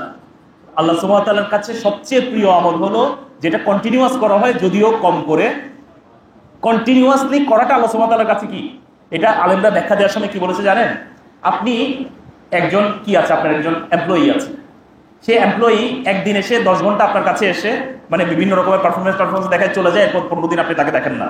আরেকজন প্রতিদিন এসে আপনার খবর নেয়, একটু কম টাইম কাজ করে কিন্তু প্রতিদিন এসে আপনার খবর নেয়, আজকে কোনো কিছু লাগবে কিনা, কালকে কোনো কিছু লাগবে কিনা, আপনি কাকে বেশি পছন্দ করবেন? আপনি প্রত্যেকটা দিন আল্লাহ সুবহানাহু ওয়া তাআলার ইবাদত করছেন, প্রত্যেকটা মুহূর্তে আল্লাহ সুবহানাহু ওয়া তাআলার কথা স্মরণ করছেন। এটা তো খালি এরকম না যে আপনি একটা টাস্ক বাস্তবায়ন করে চলে গিয়েছেন, এখানে অন্তর বাহির অনেক কিছু সম্পর্ক আছে। আপনি প্রতিদিন আল্লাহ সুবহানাহু ওয়া তাআলার ইবাদত করছেন, প্রতিদিন একটা নির্দিষ্ট টাইম আল্লাহ সুবহানাহু ওয়া তাআলার জন্য কি করছেন, আলাদা করছেন। এটার সম্পূর্ণ একটা মানসিক থেকে শুরু করে সব রকমের ইফেক্ট আছে, প্লাস আজর আল্লাহ সুবহানাহু ওয়া তাআলার কাছে একরকম না, এবং এটি আল্লাহ সুবহানাহু ওয়া তাআলা পছন্দ করেন যে আপনি প্রতিদিন কিছু না কিছু আল্লাহ সুবহানাহু ওয়া তাআলার জন্য করবেন। ফলে 2টা পয়েন্ট এখান থেকে চলে নিয়ে এসেছি। অল্প আমল প্ল্যান করবেন, কিন্তু এনশিওর করবেন যে এটা একদিনও কি হবে না, মিস হবে না। বুঝছেন কিনা? এটা রমাদান মাসের 30 দিনে যেটা আপনি প্ল্যান করেছেন, এটা 30 দিন আপনার কি হবে, যে কোনো ভাবে কি হবে, বাস্তবায়ন হবে। রাসূলুল্লাহ সাল্লাল্লাহু আলাইহি ওয়াসাল্লাম সাধারণত সাহাবীদের একটা মানে পলিসি ছিল, তারা তাদের জন্য কোরআনের একটা হিজব থাকতো। হিজব আমরা দেখবেন হিজব লেখা থাকে কোরআনের মধ্যে। হিজব মানে একটা পোরশন থাকতো, যে পোরশনটা তারা রেগুলারলি কি করতেন, তেলাওয়াত করতেন। রাসূলুল্লাহ সাল্লাল্লাহু আলাইহি ওয়াসাল্লাম বলেছেন, যদি তোমাদের কারো তোমাদের রাতের যে পোর্শনটা আছে কোরআনের, সেটা কখনো কি হয়ে যায়, মিস হয়ে যায়, তাহলে সে যেন পরের দিন ফজর থেকে জোহরের মধ্যে এই জিনিসটি কি করে নেয়। বাবার তো বলছি, এক্সাক্ট হাদিস বলছি না, যে তার সকালের মধ্যে যেন সে এই জিনিসটি কি করে নেয়, আদায় করে। কিসের দিকে গুরুত্ব দিয়েছেন রাসূলুল্লাহ সাল্লাল্লাহু আলাইহি ওয়াসাল্লাম? কন্টিনিউইটির দিকে গুরুত্ব দিয়েছেন। দেখেন, বলতে পারতেন যে পরের দিন থেকে যেন কন্টিনিউ করে, পরের দিন যেন একটু বাড়িয়ে নেয় না। আমি ওই যে একবার যখন আমার মাথার মধ্যে আসবে যে গতকাল তো আমি করতে পারি নাই, দেখবেন এটা কিউমিউলেটিভলি আপনাকে পিছনের দিকে নিতে থাকবে, বুঝছেন কিনা? কিন্তু আপনি যখন বলবেন না এটা ঠিক আছে, কালকে মিস হলো, কি হলো, আমি সকালবেলা এসে কি করে নিয়েছি, ওভারকাম করে নিয়েছি, যখন আপনার আমলটা খুবই ছোট হবে, তখন সকালবেলা এটাকে ওভারকাম করতে আপনার কাছে কি মনে হবে না, কঠিন মনে হবে না। ফলে এটা কিন্তু 4-5 থেকে কি আছে, বেনিফিট আছে।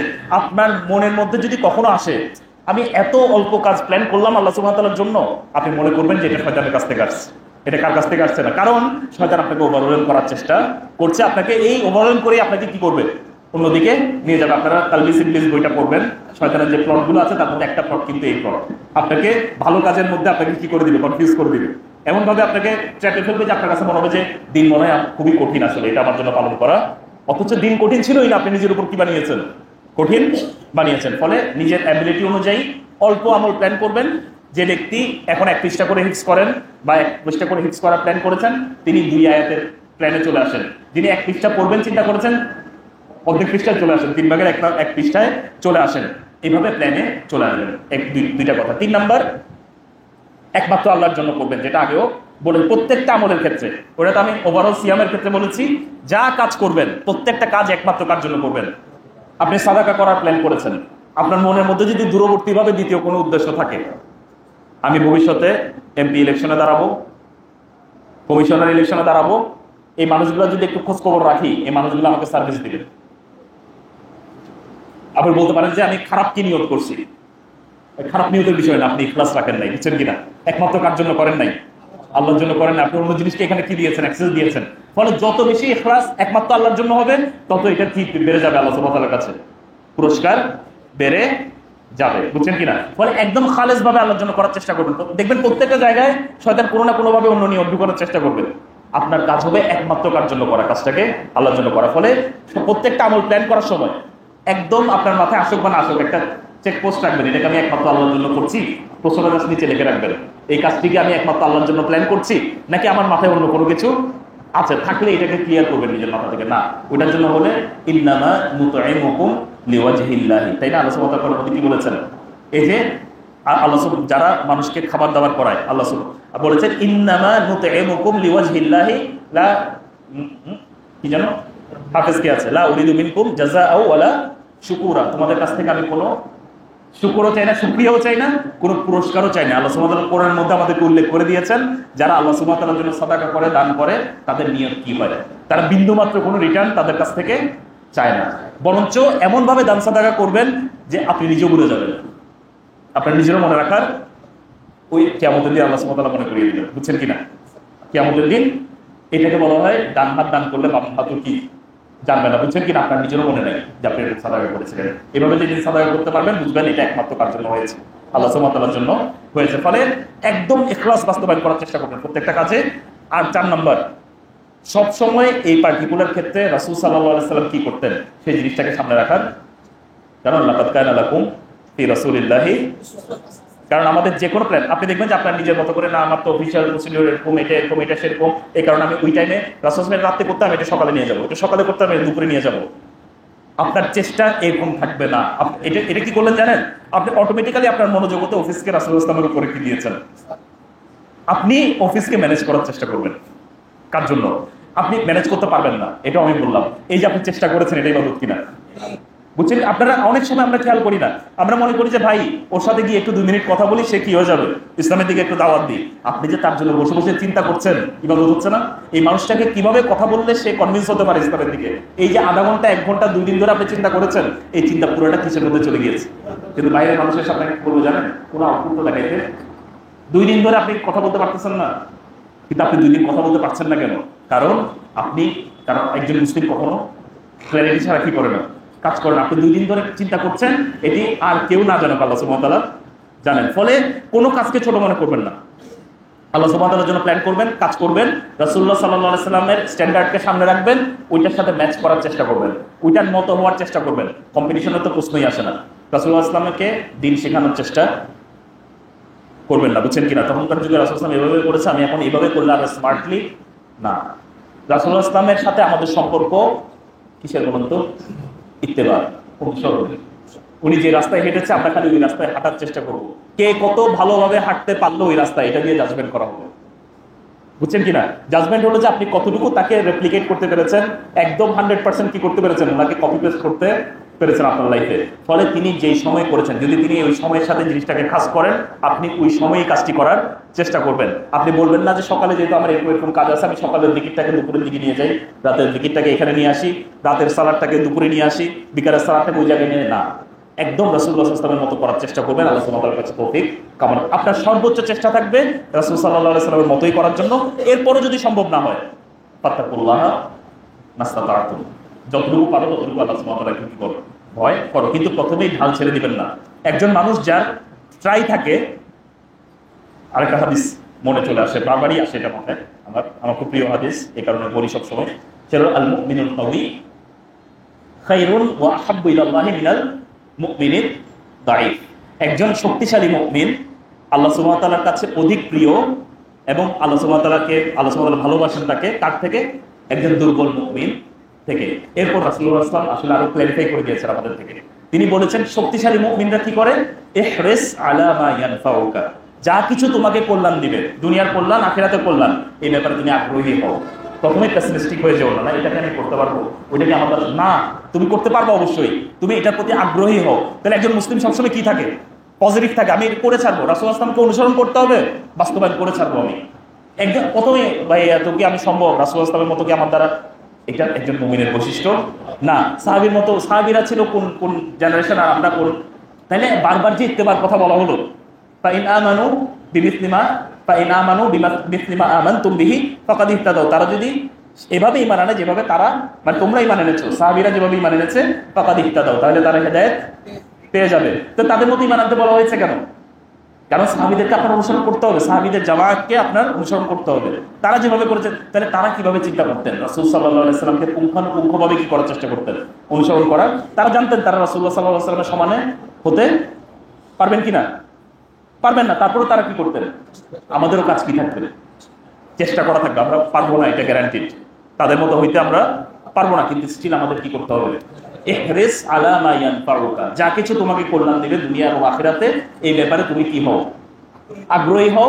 ওয়াস্তাইন বিল্লাহি, দেখেন আল্লাহ সুবহানাহু ওয়া তাআলা, কারণ আপনি নিজের যোগ্যতায় পারবেন না, তো তখন কি বলা হয়েছে? এবং আল্লাহর কাছে কি করো? সাহায্য চাও। তাহলে এইটা হলো আমাদের কর্মপদ্ধতি।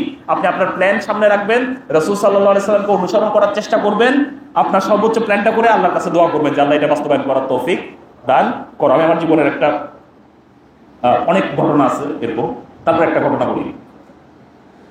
যখন আমি প্রথম, যদিও অনেক বড় কোনো ঘটনা না, তারপরে যখন আমাদের বোঝানোর জন্য, তাইবা একাডেমির যখন প্রথম ডিপ্লোমা কোর্স শুরু হয়, ডিপ্লোমা কোর্স যখন শুরু হয় তখন আমার হজে যাওয়ার কথা।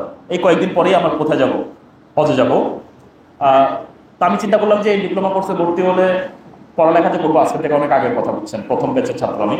তো এই যে আমি এখন মাঝখানে যে একটা কি যাবে, হজের গ্যাপ যাবে, না পড়ালেখা হবে না হজ হবে, কিছুই হবে না। এর থেকে বরঞ্চ আমি হস্টস করে এসে আগামী ব্যাচে কি হবো, ভর্তি হবো। মাত্র থেকে চিন্তাটা কি করে ফেলেছি, জেনে ফেলেছি। বলছি যে সুযোগ যেহেতু আসছে, আমি কালকে নাম আসতে, আমি আজকে এটার প্রতি কি হয়ে যাবো, ভর্তি হয়ে যাবো। এটা একবার না, আমি অনেক জায়গায় করেছি এরকম কাজ। ভর্তি হয়েছি আমি, ওই তাইবা একাডেমি কোর্স কমপ্লিট করেছি, আরো কয়েকটা কোর্স কমপ্লিট করেছি, এরপরে হজে গিয়েছি। কেন জানেন? করোনা এসেছে, 2-3 বছর হজে যাওয়াই 22 সালে করে। আমি যদি তখন একবার মিস করতাম, এই ভয়কে লাগিয়েছে, বুঝছেন তো? এটাও যাইতো ওইটাও যাইতো, সবকিছু একসাথে। এটা হলো প্যাসিমিস্টিক মাইন্ড। আমি একদম চিন্তা ছিল আমি যদি একান্ত হজের মধ্যে যাই, আমি তাদের সাথে কমিউনিকেট করবো যে আমি ভাই হজে এসেছি, আমার জন্য একটা স্পেশাল। তাও একদম শেষ মুহূর্তে যখন আমি দেখছি আর কোনোভাবে ম্যানেজ করা যাচ্ছে না। দুইটা অ্যাটিটিউড কিন্তু দুই ধরনের। একটা অ্যাটিটিউড হলো যে আমি শেষ বল পর্যন্ত দেখবো, এটাও চিন্তা করবো যে 100টা নবল দিবে বলার, তারপর আমি জিতবো, বুঝছেন কিনা? আরেকটা দৃষ্টিভঙ্গি হলো, ও আচ্ছা 5 বলে 30 রান দরকার, খেলা তো অনেক আগে হাইরা বসে আছে, বুঝছেন কিনা? দুইটা অ্যাটিটিউড কিন্তু একরকম না। ফলে একজন যে পজিটিভ অ্যাটিটিউডের মানুষ, আল্লাহ সুবহানাহু ওয়া তাআলা তাকে, আল্লাহ সুবহানাহু ওয়া তাআলা সাহায্য করতে পারেন। তো প্রত্যেকে সাহায্য করবেন, আপনি জানেনও না, জানেনও না। আপনার অফিস যদি 30 দিনের জন্য বন্ধ হয়ে যায়, স্পেশাল ছুটিতে চলে যায়, আপনি জানেন না তো। আল্লাহ সুবহানাহু ওয়া তাআলার অন্তরগুলো তো আল্লাহ সুবহানাহু ওয়া তাআলার হাতে। কোন দিক থেকে আল্লাহ সুবহানাহু ওয়া তাআলা আপনার জন্য কাজ সহজ করে দিবেন আপনি জানেন না। সবকিছু যদি আপনার নিজেই বাস্তবায়ন করতে হয়, আল্লাহর তাআলার জায়গাটা কোথায়? আপনি প্ল্যান করবেন, আল্লাহর কাছে সাহায্য চাইবেন যে আল্লাহ আমি এইভাবেই এই প্রোগ্রাম বাস্তবায়ন করতে চাই, কারো হকে কোনো কি করতে চাই না, চুরি করতে চাই না। আমার এমপ্লয়িকেও আমি কি এমপ্লয়ারকেও আমি কি দিতে চাই, তার হক দিতে চাই, আপনাকেও আপনার হক দিতে চাই, কিন্তু আমার অন্তর চাচ্ছে যে আমি একদম এইভাবে রাসূল সাল্লাল্লাহু আলাইহি ওয়াসাল্লামের মতো কি করবো, বাস্তবায়ন করবো। আপনি যদি কিচ্ছু না পারেন, বিশ্বাস করেন, আপনি যে নিয়োগ করেছিলেন যে আপনি রাসূল সাল্লাল্লাহু আলাইহি ওয়াসাল্লামের মতো করবেন, আল্লাহ সুবহানাহু ওয়া তাআলা আপনাকে সম্পূর্ণ পুরস্কার দিয়ে দিবেন। বলেছেন কিনা হাদিসে বলছে, কারণ আপনি চেয়েছিলেন, আপনার যদি সামর্থ্য থাকতো আপনি এইভাবেই কাজটি করতেন। এটি আল্লাহ সুবহানাহু ওয়া তাআলার পক্ষ থেকে গিফট হিসেবে দেখবেন। আপনি এই প্ল্যান করার একটা সবচেয়ে ইম্পর্টেন্ট গুরুত্ব কি জানেন? আপনি যে আজকে প্ল্যান করে যাবেন না, বাসায় গিয়ে চিন্তা করবেন যে এইভাবে আপনি রামাদান বাস্তবায়ন করবেন। আপনি যদি ফুল রামাদান অসুস্থ হয়ে বেডে চলে যান, এই ফুল পুরস্কার আপনি কি পেয়ে যাবেন? যারা প্ল্যান করেন তারা এই পুরস্কার পাবে কিনা? পাবেন। সুতরাং আপনি এমন একজন রবের ইবাদত করেন যার কাছে হারানোর কোনো কিছুই নাই, ফলে সবসময় বাউন্ডারি ব্রেক করার চেষ্টা করবেন। আল্লাহ সুবহানাহু ওয়া তাআলা আরো ভালো বান্দা হওয়ার চেষ্টা করবেন। ইয়া আইয়ুহাল্লাযীনা আমানু তাকুল্লাহা ওয়াবতাগু ইলাইহিল ওয়াসিলা, হে ঈমানদারগণ তোমরা আল্লাহকে ভয় করো এবং তার কাছাকাছি, তার নৈকট্য তালাশ করার চেষ্টা করো। প্রত্যেকটা মুহূর্তে কোনো না কোনো একটা প্ল্যান করার চেষ্টা করবেন যেটার মাধ্যমে আল্লাহর কাছাকাছি আপনি যেতে পারেন। প্রত্যেকটা মুহূর্তে এরকম একটা কম্পিটিশনে থাকবেন নিজের মধ্যে। এটা হলো একজন বান্দার বৈশিষ্ট্য। আরেকটা গাইডলাইন যেটা সাধারণত আমাদের কিসের মধ্যে আনা হয়, কর্পোরেট ওয়ার্ল্ডের মধ্যে আনা হয়, যে যখন আপনি প্ল্যান করবেন তখন প্ল্যানগুলোকে এই কোয়ালিটিগুলো তার মধ্যে রাখার চেষ্টা করবেন। প্ল্যানের মধ্যে স্পেসিফিক প্ল্যান করবেন। রামাদান মাসে আমি কোরআন তেলাওয়াত করব, রামাদান মাসে আমি এটাকে প্ল্যান বলে কিনা? এটাকে কোনো প্ল্যান বলে না, বুঝছেন কিনা? রামাদান মাসে কোরআন তেলাওয়াত করবো, এটা কোনো প্ল্যান করবো না। ফলে আপনার কি করতে হবে? আপনার স্পেসিফিক করতে হবে, ঠিক আছে? মেজারেবল করতে হবে। আপনি মেজার করতে পারবেন। যেমন মনে করেন আমি আপনাকে বলেছি 1 পৃষ্ঠা, আধা পৃষ্ঠা, 2 আয়াত, একটা মেজারমেন্টে নিয়ে আসবেন যেন আপনি বলতে পারেন যে ঠিক আছে আমার এটা অ্যাচিভ হয়েছে। তারপর এটা অ্যাচিভেবল হতে হবে। আপনি বললেন যে আপনি প্রতিদিন রমাদান মাসে একদিনে 1 পারা করে হিফজ করে 30 দিনে আপনি কোরআনের হাফেজ হয়ে বের হয়ে যাবেন, বুঝলেন নাই? এটাও তো একটা প্ল্যান, কিন্তু এটা কি হইল না? প্ল্যান, এটা অ্যাচিভেবল কোনো প্ল্যান হইল না। আপনি এমন একটা জিনিস বলেছেন যেটাতে পৃথিবীতে 1-2 জন মানুষ খুঁজে পাওয়া যায় কিনা সন্দেহ আছে, যে 30 দিনে কোরআন হিফজ করে সে কি হয়ে গিয়েছে, বের হয়ে গিয়েছে। ফলে এটা কোনো প্ল্যান হলো না। অ্যাচিভেবল হতে হবে, বাস্তবসম্মত অ্যাচিভেবল হতে হবে, রিলেভেন্ট হতে হবে। আপনি রমাদান মাসে কিসের প্ল্যান করছেন? হজের প্ল্যান, মানে রমাদান মাসের সাথে কানেক্টেড কোনো প্ল্যান হতে হবে। আপনি অন্য প্ল্যান করে তো লাভ নাই। আপনি রমাদান মাসে চিন্তা করলেন যে এই মাসে আমি আমার ডিগ্রিটা, মানে একাডেমিক ডিগ্রিটা ঠিকভাবে কি করতে হবে, ব্যাচেলার ডিগ্রিটা নিয়ে পড়ালেখা ঠিকভাবে এসানের সাথে করা শুরু করবো। এটা রমাদানের সাথে কানেক্টেড কোনো কি হলো না, প্ল্যান হলো না। ফলে রমাদান মাসে রমাদানের সাথে কানেক্টেড কি করতে হবে? প্ল্যান করতে হবে। আর অবশ্যই প্ল্যানগুলো কি করবেন? টাইম বাউন্ড করবেন। টাইম বাউন্ড করবেন। মনে করেন আপনার কিভাবে টাইম, 2 দিক থেকে টাইম বাউন্ড করবেন। একটা হলো যে আপনার কোন টাইমে করবেন, আর হলো কত টাইমের মধ্যে আপনি শেষ করবেন, না হলে আপনার ক্ল্যারিটি থাকবে না। আপনি বলছেন যে আমি প্রতিদিন 2 ঘন্টা কোরআন তেলাওয়াত করবো, আপনার প্রতিদিন 2 ঘন্টা সময়ই নেই, আপনার পুরো রুটিন যেটা সেই। ফলে আপনি প্রথম দিন থেকে যে মানে মন খারাপ করা শুরু করবেন, এই মন খারাপ থেকে আর আপনি জীবনে বেরোতে পারবেন না। আপনি যতটুকু টাইম পারবেন ততটুকু টাইমের মধ্যে আপনি কি করেন, পারলে তার চেয়ে আরো কম টাইমের জন্য কি করেন, প্ল্যান করেন। প্রথমে যেটা বলেছি, অল্প প্ল্যান করবেন, প্লাস সবসময় একটা ট্রিগার রাখবেন কাজটার জন্য। কোন কাজের পরে আপনি সাধারণত কাজটি করবেন, এটা আমরা পরবর্তীতে আরো ডিটেইলসে আলোচনা করবো যখন আরো স্পেসিফিক ইয়াতে যাবো। এই জিনিসটা আপনার করবেন, এটাকে স্মার্ট প্ল্যানিং বলে। আপনারা জানেন অনেকে, গুগলের মধ্যে একটু কি লিখবেন, স্মার্ট প্ল্যানিং লিখে সার্চ দেবেন, SMART ফর্মুলা বড়তে লিখলে এই শব্দগুলো চলে আসবে। স্পেসিফিক প্ল্যান করবেন, ওইটা মেজারমেন্ট রাখবেন একটা, যে আমি 1 আয়াত 2 আয়াত করে মুখস্থ করবো প্রতিদিন। আমি মনে করেন, আমি একটু উদাহরণ দিই, আমি প্রতিদিন ফজরের পরে আধা ঘন্টা সূরা মুলকের একটা করে আয়াত মুখস্থ করব, বুঝছেন কিনা? Specific, measurable, achievable. আমার জন্য অ্যাচিভেবল, যার জন্য অ্যাচিভেবল আপনারা নিজেরা নিজেরটা জাজ করবেন। রিলেভেন্ট, কোরআন রমাদান কানেকশন আছে, টাইম বাউন্ড, বুঝছেন কিনা? ফলে আপনি যখন এভাবে করবেন তখন দেখবেন আপনার প্ল্যানটা আসলে বাস্তবায়নের দিকে গিয়ে আপনার ওভারঅল একটা মাইলস্টোন আছে, কিন্তু সেই মাইলস্টোনের দিকে আপনি আস্তে আস্তে পৌঁছে হাঁটি হাঁটি পা পা করে আপনি পৌঁছে যাবেন। আমাদের হাতে সময় না, আরো বেশি আছে, 20 মিনিটের মতো আছে। 5:52 ওয়াক্ত হয়, 6টার দিকে হয়তো বা সালাত হবে, তাহলে আরো 20-25 মিনিট আছে। আমি মনে করলাম যে হঠাৎ করে সময় শেষ।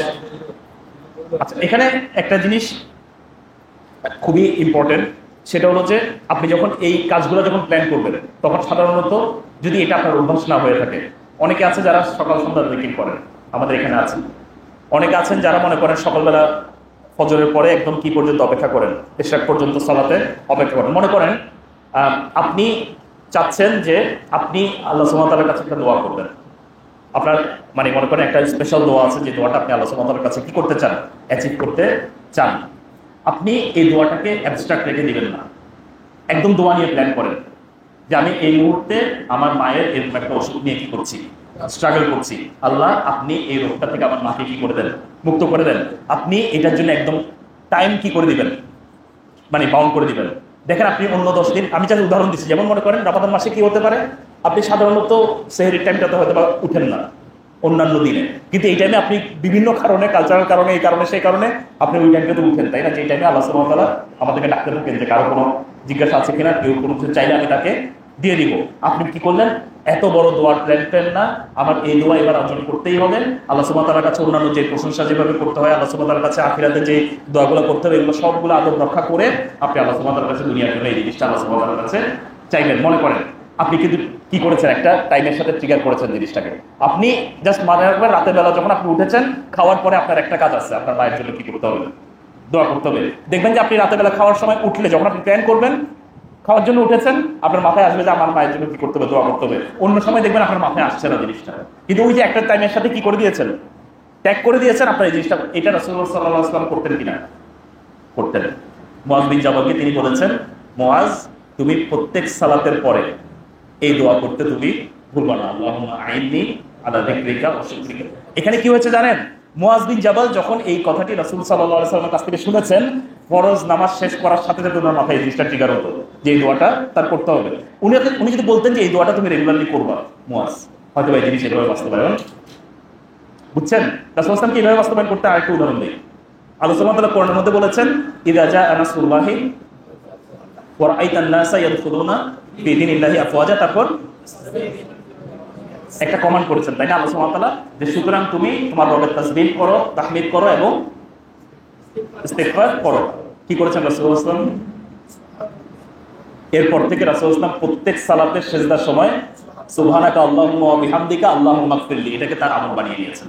ফলে এই আয়াতের উপর কিভাবে আমল করবেন, তিনি প্রত্যেক সালাতে সিজদার সময় তিনি এই জিকিরটাকে তিনি অ্যাড করে নিয়েছেন, আমলে কনভার্ট করে ফেলেছেন, বুঝছেন কিনা? ফলে দেখেন উনি কিন্তু প্রত্যেকটা জিনিসকে কিভাবে বাস্তবায়ন করবেন এটা প্ল্যান তৈরি করে ফেলতেন। কানা খুলুকুহু আল কোরআন, এইভাবে তার চরিত্রই কি ছিল, কোরআন ছিল। ফলে আপনি কোরআনকে কিভাবে বাস্তবায়ন করতে হবে ওনার জীবনে দেখবেন যে জিনিস কি আছে, বাস্তবায়ন আছে। এবং এই আয়াতের তাফসীরে যেমন দেখবেন এই জিনিসের বাস্তবায়ন কিভাবে করেছেন সেটাও আপনি দেখেন। তো আপনি রাসূল সাল্লাল্লাহু আলাইহি ওয়াসাল্লাম যে প্ল্যান করেছেন এটাকে এটার মধ্যে ফেলতে পারবেন কিনা? প্রত্যেকটা প্ল্যান, সুবহানাল্লাহ। আপনি দেখবেন একটা প্ল্যানকে আপনি কি করতে পারবেন না, মানে কোয়েশ্চেন করতে পারবেন না। এমনকি বর্তমান যে সায়েন্টিফিক অ্যাডভান্সমেন্ট আপনার আছে, এটা দিয়েও আপনি কি যদি কোয়েশ্চেন করতে পারেন, বুঝবেন যে আপনার এই সিস্টেমের মধ্যে কি আছে। কারণ এটা ওহী নির্দেশিত পন্থা। ওহী নির্দেশিত পন্থা না, খালি তিনি বলে দিয়েছেন আল্লাহ সুবহানাহু ওয়া তাআলা যে উসওয়া হাসানা, এটা যে বেস্ট এক্সাম্পল, এটা আমাদের জন্য কদওয়া, আমাদের জন্য যে এটা অনুসরণযোগ্য মডেল, সবচেয়ে বেশি অনুসরণযোগ্য মডেল, বেস্ট মডেল, এটিকে সার্টিফিকেট দিয়ে দিয়েছেন আল্লাহ সুবহানাহু ওয়া তাআলা, দিয়ে দিয়েছেন। ফলে অন্যান্য সকল মডেল এখানে কি করবে, ফেল করবে। তো এই জিনিসগুলা করলে আমরা নিজেরা এক্সপেরিয়েন্স করেছি, এটা কোরআন হাদিস না, কিন্তু আমরা এক্সপেরিয়েন্স করেছি যারা রাসূল সাল্লাল্লাহু আলাইহি ওয়াসাল্লামের জীবনে যে জিনিসগুলো আমরা পাই, সেখানেও এই জিনিসগুলো আমরা বাস্তবায়ন পাই। এবং মানে আমরাও আমাদের নর্মাল জব লাইফে যখন আমরা এইভাবে প্ল্যান করি, তখন দেখি এই জিনিসগুলো খুব সুন্দরভাবে সামনের দিকে আগায়। ফলে এই জিনিসের থেকে বেনিফিট পেতে আমাদের কোনো সমস্যা নাই। আমরাও প্ল্যান করার সময় এইভাবে প্ল্যান করবো ইনশাআল্লাহ। প্ল্যানিং এর প্রথম জিনিস এটা দিয়ে আমরা আমাদের মাগরিবের সালাত শেষ করবো। তাহলে আমরা কি কি জিনিস কভার করলাম বলেন তো? প্রথমে একটা প্ল্যান সবার জন্য কভার করেছি, সেই প্ল্যানটা হলো একমাত্র আল্লাহর জন্য আমরা সিয়াম পালন করবো, আর কারোর জন্য সিয়াম পালন করবো না। এখানে কোনো ছাড় নাই, কোনো প্ল্যানিং নাই, কোনো কিছু নাই। এটা সবার করতে হবে। এটা করতে আপনার কোনো আলাদা সময় মেনটেন করতে হবে না, কোনো কিছু মেনটেন করতে হবে না। আপনার অন্তরকে ট্রেন করতে হবে, আপনার অন্তরকে আগের থেকে ট্রেন করতে হবে। 2 নাম্বার যেটা আমরা বলেছি, কি বলেছি, আমাদের জীবনের উদ্দেশ্যকে সামনে রাখতে আমরা বলেছি। 3 নাম্বার আমরা বলেছি যে আমাদের কিভাবে আমরা বাকি যে প্ল্যানগুলো আছে একটা একটা করে যে আমরা প্ল্যানে যাবো, এটার জন্য কিছু গাইডলাইন আমরা 4টা গাইডলাইন দিয়েছি মূলত। অল্প অল্প আমল প্ল্যান করবেন, নিয়মিত করবেন, একমাত্র আল্লাহর জন্য করবেন, রাসূল সাল্লাল্লাহু আলাইহি সাল্লামের দেখানো পদ্ধতিতে করবেন, এবং এগুলোকে স্মার্ট বানানোর, লেখার সময় যখন আপনি লিখবেন সামনে চোখে রাখার জন্য, প্রতিদিন দেখার জন্য, তখন এটাকে স্মার্ট পদ্ধতিতে লিখবেন। এখন আপনার লাইফ অনেক ইজি, আপনার সামনে চ্যাটজিপিটি আছে, অন্যান্য জিনিস আছে, আপনি নিজের মতো করে ভাবে লিখে বলবেন যে এটাকে একটু স্মার্ট বানায় দাও, দেখবেন সে আপনাকে কি বানিয়ে দিয়েছে, স্মার্ট বানিয়ে দিয়েছে। এরপর আপনি বলবেন যে না আমি এটা এতটুকু করতে পারবো না, এতটুকু করতে পারবো, এই টাইমে না দিয়ে ওই টাইমে দাও। ওর সাথে কথা বলতে বলতে দেখবেন যে আপনি আধা ঘন্টার মধ্যে কি বানিয়ে ফেলেছেন, সুন্দর আপনার জন্য প্ল্যান বানিয়ে ফেলেছেন। ফলে এআই টুলসের কি নেবেন, সুযোগ সুবিধা গ্রহণ করবেন। জি, এখানে আমরা দেখছি আলোচনার পর একটি বলুন যদি পরিবর্তন করে আলোচনা করবো, আমাদের আপনার একটি ডেইলি আমল বলুন যদি। আচ্ছা, এটা আমরা সামনে আরো দেখবো ইনশাল্লাহ। এই আলোচনার পরে আমি এই প্রশ্নটা দেখবো ইনশাল্লাহ। দেখেন, রমাদান মাস তাকওয়ার মাস, আমরা সবাই জানি। তাকওয়া কাকে বলে, কে বলবেন?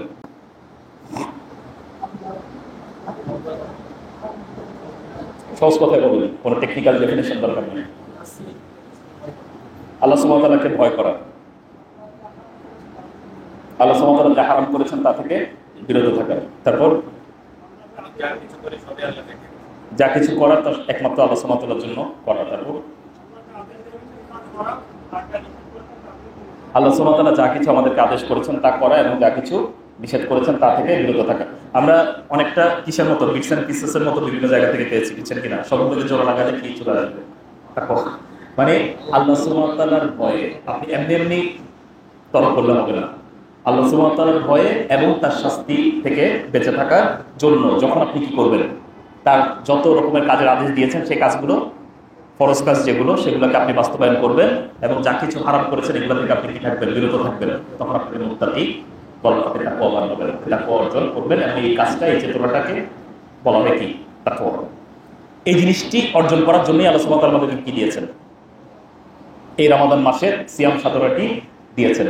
ফলে আমি এখানে একটা জিনিস প্রথমে আপনার মনোযোগের দিকে একটু তাকাতে বলবো, যে সিয়াম পালন করা এটা কি ইটসেলফ কোনো উদ্দেশ্য কিনা? আপনি এখানে আজকে কেন এসেছেন দেখি উত্তর দেন।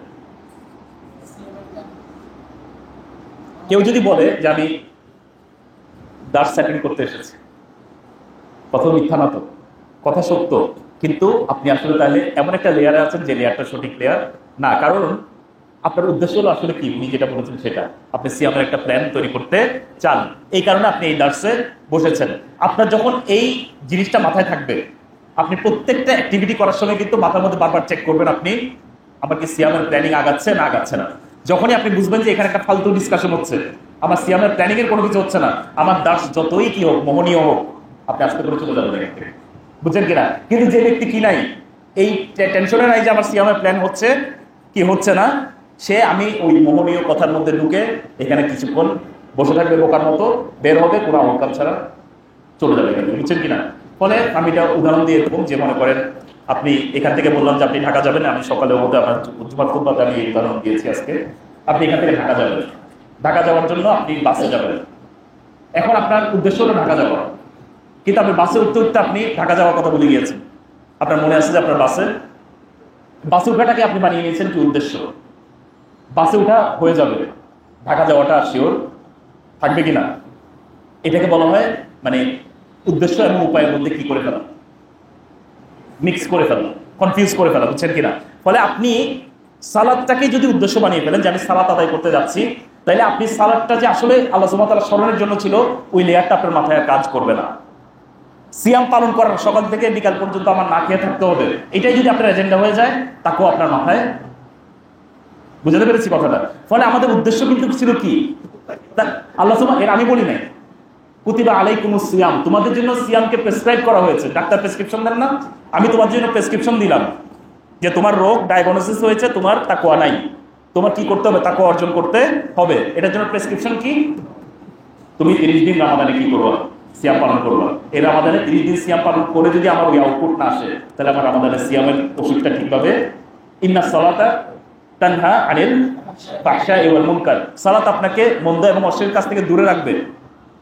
সালাত আমাদেরকে দূরে যদি না রাখে, তাহলে আমার এই কোর্সের দিকে তাকাতে হবে না, আমরা এই শিক্ষক মানুষ আছেন আমাদের এখানে, বিবিএর যে সিইও, বিবিএর কোন ডিপার্টমেন্টের হেড ভুলে গেছি, মানে বিবিএরও তো আমার মার্কেটিং ডিপার্টমেন্টের হেড, তিনি আছেন, ওনারা ওবি নিয়ে কাজ করেন, বুঝছেন কিনা, আউটকাম বেসড এডুকেশন নিয়ে কাজ করেন। আপনি বারবার কোর্স রান করছেন, রান করার পর দেখছেন যে আপনি আউটকাম চান যে আপনার ছেলে এই 10টা জিনিস বুঝে ঠিকভাবে অ্যাপ্লাই করতে পারবে, কিন্তু 10 বারই কোর্স করানোর পরে দেখবেন যে এই জিনিস আর পারে না, তাহলে আপনার কোর্স কন্টেন্টের সমস্যা আছে, নাইলে ডেলিভারিতে সমস্যা আছে, নাহলে কোর্স ডিজাইনের সমস্যা আছে, কোনো জায়গায় এখানে কি করতে হবে, কারেকশন করতে হবে। আপনি সালাতের পর সালাত করে যাচ্ছেন, আপনি ফাহিশা কাজ থেকে দূরে যেতে পারছেন না, অথচ আপনি সালাতের দিকে আরেকবার তাকাচ্ছেন না যে আমার কোন জায়গায় সমস্যা হচ্ছে। কেন জানেন তাকাচ্ছেন না? উদ্দেশ্য ভুলে দিয়েছেন। সালাদটাকে উদ্দেশ্য বানিয়ে নিয়েছেন, মনে করছেন না সালাতের জায়গায় ঠিক করছি, ওটা আমি করছি আর কি, মানে হয়ে যাচ্ছে আমার দ্বারা, না সালাদ ঠিক হচ্ছে না, তো ঠিক হলো তো আপনার ওই জায়গায় যাওয়ার কথা ছিল না। আপনি সিয়াম পালন করার পরে রোজাটা ভাঙার সাথে সাথে আপনি সিগারেট ধরাতে পারছেন, ইফতারিটা করছেনই কি, যে রাসূল সাল্লাল্লাহু আলাইহি ওয়াসাল্লাম যেহেতু খেজুর দিয়ে ভাঙতে বলেছেন, খেজুরটা খাইয়ে নেক্সট কাজ হবে কি, সিগারেট খাওয়া। এটা কার দ্বারা সম্ভব হবে বলেন? আমি একটা সিরিয়াল দেখছি, আমাদের ভার্সিটি লাইফে দেখেছি, ওই সিজন দেখে দিচ্ছেন কিনা, ইংলিশ বিভিন্ন কি আছে, ওই সিরিয়াল আছে, ওই সিরিয়াল দেখে রোজার মাসে আসলে কি করে, তাদের টাইমটাকে চেঞ্জ করে নেয়। কেমন করে চেঞ্জ করে নেয়? রাতের বেলা সন্ধ্যা 7টা থেকে শুরু করবে, রাতের বেলা ভাতটা খেয়ে ঘুমাবে, আর মানে সারাদিন ঘুমাবে, আর রাতের বেলা কি করবে, তাহলে তার হারাম কোনো কিছু হচ্ছে না, ওই জন্য সিয়ামটা কি হয়ে গেল, সমস্যা কোথায় হয়েছে বুঝছেন? উদ্দেশ্যটা ভুলে, আমি বাসে ওঠাটা আমার উদ্দেশ্য হয়ে গিয়েছে, ঢাকায় যাওয়াটা আমার উদ্দেশ্য না। ফলে আপনি যখন আপনার উদ্দেশ্যহীন হয়ে যাবেন, তখন আপনার টোটাল অ্যাক্টিভিটি কি হয়ে যাবে না, এটাও আমার কথা না। কার কথা? রাসূলুল্লাহ সাল্লাল্লাহু আলাইহি ওয়াসাল্লাম বলেছেন, মাল্লাম ইয়াদা কাওলাজ জুরি ওয়াল আমালা বিহি লাইসা লিল্লাহি হাজাতুন বিআইয়াদা তাআমাহু ওয়া শারাবা। মানে কি বলেন তো, কে বলবেন? যে ব্যক্তি কাওলাজ জুর, মিথ্যা কথাবার্তা, অনর্থক কথাবার্তা, কাওলাজ জুরি ওয়াল আমালা বিহি, অশ্লীল কথাবার্তা, জুরের মধ্যে সবকিছু পড়বে, বুঝছেন কিনা, অনর্থক পড়বে, মিথ্যা কথা পড়বে, ফাহেসা কথাবার্তা পড়বে, সবগুলো পড়বে। যে ব্যক্তি এইসব কথা বাদ দিল না এবং এইসব কথা এবং চিন্তা ভাবনার উপর আমল করা বাদ দিল না, আল্লাহ সুবহানাহু ওয়া তাআলার কোনো প্রয়োজন নাই যে সে তার খাওয়া এবং পানীয় থেকে কি থাকবে, বিরত থাকবে। কারণ কি সমস্যা কোথায় হয়েছে? কারণ এইটা তো উদ্দেশ্য ছিল না, আপনার এগুলো থেকে বিরত থাকতে বলা হয়েছিল কেন? তাহলে সমস্যাটা কোথায় হয়েছে বুঝছেন তো? আপনি উদ্দেশ্য যখন হারিয়ে ফেলবেন, তখন আপনার টোটাল কোর্স কাজ করবে না, টোটাল কোর্স কাজ করবে। দেখেন, কোর্সের মধ্যে আপনি শিখার জন্য ঢুকেন নাই, সার্টিফিকেটের জন্য ঢুকেছেন, আপনার সার্টিফিকেট অর্জন হবে, শিখা হবে না। কয়জন আছেন বলেন ছাত্র? আমাদের এখানে অনেক শিক্ষকরা আছেন, আমাদের বুড়ি বুড়ি ছাত্র বের হয় যাদের সার্টিফিকেট আছে কিন্তু ভেতরকার জিনিসপত্র কিছু জানে না। কেন জানে না বলতো? কারণ ওর উদ্দেশ্যই ছিল না জানা, ওর উদ্দেশ্য ছিল কি, সার্টিফিকেট, সে সার্টিফিকেট অর্জন করছে।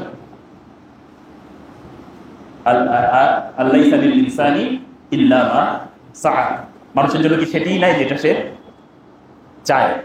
আপনি যেটা চান সেদিকে আল্লাহ সুবহানাহু ওয়া তাআলা আপনাকে সাথে কি করবেন, নর্মাল পদ্ধতিতে আল্লাহ সুবহানাহু ওয়া তাআলা সেদিকে আপনাকে সামনের দিকে আগাবেন। ফলে কেন আমি এই কথাগুলো বললাম, মনে রাখবেন যে আপনার এই রমাদানের উদ্দেশ্য হলো তাকে অর্জন করা, এবং সেটার জন্য আল্লাহ সুবহানাহু ওয়া তাআলা আপনাকে বিভিন্ন রকমের এনভায়রনমেন্ট দিচ্ছেন। একজন মানুষ যখন খাওয়া দাওয়া করবে না, তখন আপনার একটা ট্রেনিং হবে। দেখেন, আপনি কয়জন মানুষ বলবেন যে আপনি সকাল থেকে রাত পর্যন্ত বা সন্ধ্যা পর্যন্ত কখনো আল্লাহ সুবহানাহু ওয়া তাআলার সম্পর্কে সচেতনতাহীনতায় ভুগেন না? এরকম টাইম কি আপনার কাটে? সাধারণত কাটে না, কিন্তু দেখেন বিভিন্ন সময় আপনার ডিসকানেক্টেড হয়ে যায়, তাই না? আপনি যখন সিয়াম পালন করেন, সবচেয়ে বাজেভাবেও যে সিয়াম পালন করে সে ব্যক্তিটা কিন্তু খাওয়া এবং পানীয়ের ব্যাপারে খুব সচেতন থাকে, তাই না? তার সামনে পানি আছে, সে ওয়াশরুমে যাচ্ছে, গোসল করছে, গোপন অনেকগুলো জায়গায় আছে, ফ্রিজে গিয়েছে, রাতের বেলা একটু করে, মনে করেন রাতের সকালবেলা জাস্ট সবাই ঘুম, আমি একটু করে কিনে নিলাম, পানি নিয়ে খেয়ে ফেললাম, কেউ দেখছে না, স্টিল সে কি করছে না। একই মানুষ অন্য অপরাধ করার সময় কিন্তু এতটা কি থাকছে না, সচেতন থাকছে না। ফলে অটো এইটা কিসের ট্রেনিং? আল্লাহ সুবহানাহু ওয়া তাআলা সম্পর্কে প্রত্যেকটা মুহূর্তে কনসিডার করার ট্রেনিং। আপনি কিন্তু নিজের অজান্তে এই ট্রেনিংয়ে অংশগ্রহণ করেছেন এবং সফলভাবে অংশগ্রহণ করছেন। ফলে আল্লাহ সুবহানাহু ওয়া তাআলা বিভিন্ন আঙ্গিক থেকে আপনাকে কি করছেন, ট্রেন আপ করছেন, কিভাবে আল্লাহ সুবহানাহু ওয়া তাআলা সম্পর্কে সবসময় কি থাকতে হয়, সচেতন থাকতে হয়। আপনি ইফতারি খুব দ্রুত করার চেষ্টা করছেন, সেহরি টাইমে করার চেষ্টা করছেন, অন্য কোনো টাইমে করার চেষ্টা করছেন। দেখেন, প্রত্যেকটা মুহূর্তে কিন্তু আপনি একমাত্র আল্লাহকে ভয় করছেন, আর কাউকে ভয় করছেন না। এবং এই আমলটা এমন একটা আমল যেখানে আল্লাহর ভয় ছাড়া অন্য কোনো কারণে আপনি এটা বাস্তবায়ন করতে পারবেন না। কারণ খাওয়া কোনো কঠিন কাজ না, এদিকে ওইদিকে একটু করে পানি খেয়ে নিলেন, ওযু করার সময় 2 লোক গিলে এক লোক কি করলেন, কেউ আটকাতে পারবে? কেউ আটকাতে পারবে না, কিন্তু দেখেন কেউ করে না। ফলে আস-সাওমু লি, আল্লাহ সুবহানাহু ওয়া তাআলা কেন বলেছেন বুঝছেন তো? আস-সাওমু লি ওয়া আনা আজজি বিহি, সাওম একমাত্র আমার জন্য, ফলে আমি এটার কি দিব, পুরস্কার দিব। আপনি সালাতের মধ্যে দেখবেন একজন এসে চুরি করে নিয়ে গেছে, ওই সামনে একজন বসছে, ও একটু সুন্দর করে কি করি, সালাত আদায় করি। যাকাত কেন দেয় তো বলছি একটু আগে, কমিশনার নির্বাচন, এমপি নির্বাচন সবগুলো মাথায় চলে আসে যাকাত দেওয়ার সাথে সাথে, তখন যাকাত আর কি থাকে না, যাকাত থাকে না। কিন্তু আপনি দেখেন সিয়ামের মধ্যে আপনি কাকে দেখায় সিয়াম পালন করবেন? আপনি সারাদিন সবাইকে দেখাচ্ছেন আমি রোজা পালন করছি, আপনি গোপনে কত কিছু করে ফেলছেন, কেউ টেরও পায় নাই কোনো কিছু। এটা সাধারণত মানুষ যখন করে একমাত্র কার জন্য করে, আল্লাহ সুবহানাহু ওয়া তাআলার জন্যই করে। ফলে তাকওয়ার ট্রেনিং হয়। আপনি এই সবসময় মনে রাখবেন, আপনি যে কাজটাই করছেন এটা একমাত্র ওই তাকওয়ার মিশনে পৌঁছার জন্য করছেন। এখন ব্যাপার হলো, আপনার রমাদান মাস আসলো, মাঝখানে আপনি তাকওয়ার ট্রেনিং এ গেলেন, আউটপুটে যখন গেলেন তখন আপনার জীবনে কোনো পরিবর্তন নাই। বলেন তো, মানে রমাদান মাসের উদ্দেশ্য হাসিল হইল? হ্যাঁ, আল্লাহ সুবহানাহু ওয়া তাআলা আপনাকে বলে দিয়েছেন যে আমার লাআল্লাকুম, কেন দিলাম তোমাদেরকে প্রেসক্রিপশন, যেন তোমরা কি অর্জন করতে পারো, তাকওয়া অর্জন করতে পারো। আপনি 30 দিন পরে গিয়ে বলেন যে আল্লাহ যা আছে তাই তো আছে, কোনো কিছু পরিবর্তন তো হইল না, এর থেকে হতভাগা তো আর কোনো কিছু হতে পারে না। ফলে আসলে একটা মেজারেবল জায়গায় আমরা নিয়ে আসতে পারি জিনিসটাকে। কিভাবে?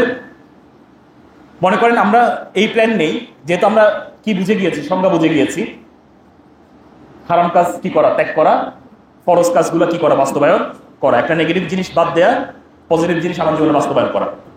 আপনাদের জন্য আমি মনে করে একটা গাইডলাইন দিলাম যে আপনারা আপনাদের মতো করে প্ল্যান করবেন, যে আপনারা আপনাদের জীবন থেকে কিভাবে কয়টা হারাম কাজ এই রমাদানে কি করতে পারবেন, বাদ দিতে পারবেন, বাদ দিবেন। সব হারাম কাজ বাদ দেওয়ার কথা চিন্তা করবেন না, বরঞ্চ আমি আপনাদের জন্য আরো সহজ করে দিতে পারি, যেটা আমি যেভাবে করি সেভাবে আপনাদের জন্য বলে দিতে পারি। সেটা হলো যে একটা হারাম কাজ টার্গেট করবেন, একের বেশি না। বাকিগুলা থেকে আপনি তো বিরত থাকবেন, বিরত থাকার চেষ্টা করবেন, কিন্তু এই একটা হারাম কাজ আজকে থেকে ডিলেট আপনার লাইফ থেকে পারবেন না। একটা আপনি তখন আল্লাহর সামনে বলতে পারবেন কি জানেন, যে আল্লাহ এটা আপনার জন্য করেছি আমি, এই রমাদান মাসে আমার জীবন থেকে একটা হারাম কাজ অ্যাটলিস্ট কি হয়ে গিয়েছে, মাইনাস হয়ে গিয়েছে। ফরজ কাজ, এই ফরজ কাজটা যদি কোনো ফরজ কাজে সাধারণত গাফলতি থাকার কথা নেই, এই রুমে যারা আছে, ফরজ কাজ যদি গাফলতি থাকে, সেই ফরজ কাজ, যে কোনো একটা ফরজ কাজ টার্গেট করেন, যেটার ব্যাপারে আর কোনো গাফলতি আপনার লাইফে থাকবে না। এই দুইটা জিনিসকে যে কোনো মূল্যে কি করবেন, বাস্তবায়ন করবেন। আর বাকিগুলোর ক্ষেত্রে তো আপনি আপনার সর্বোচ্চ চেষ্টা করতে থাকবেন। তাহলে অ্যাটলিস্ট আপনি একটা মেজারেবল জায়গায় চলে আসতে পারবেন।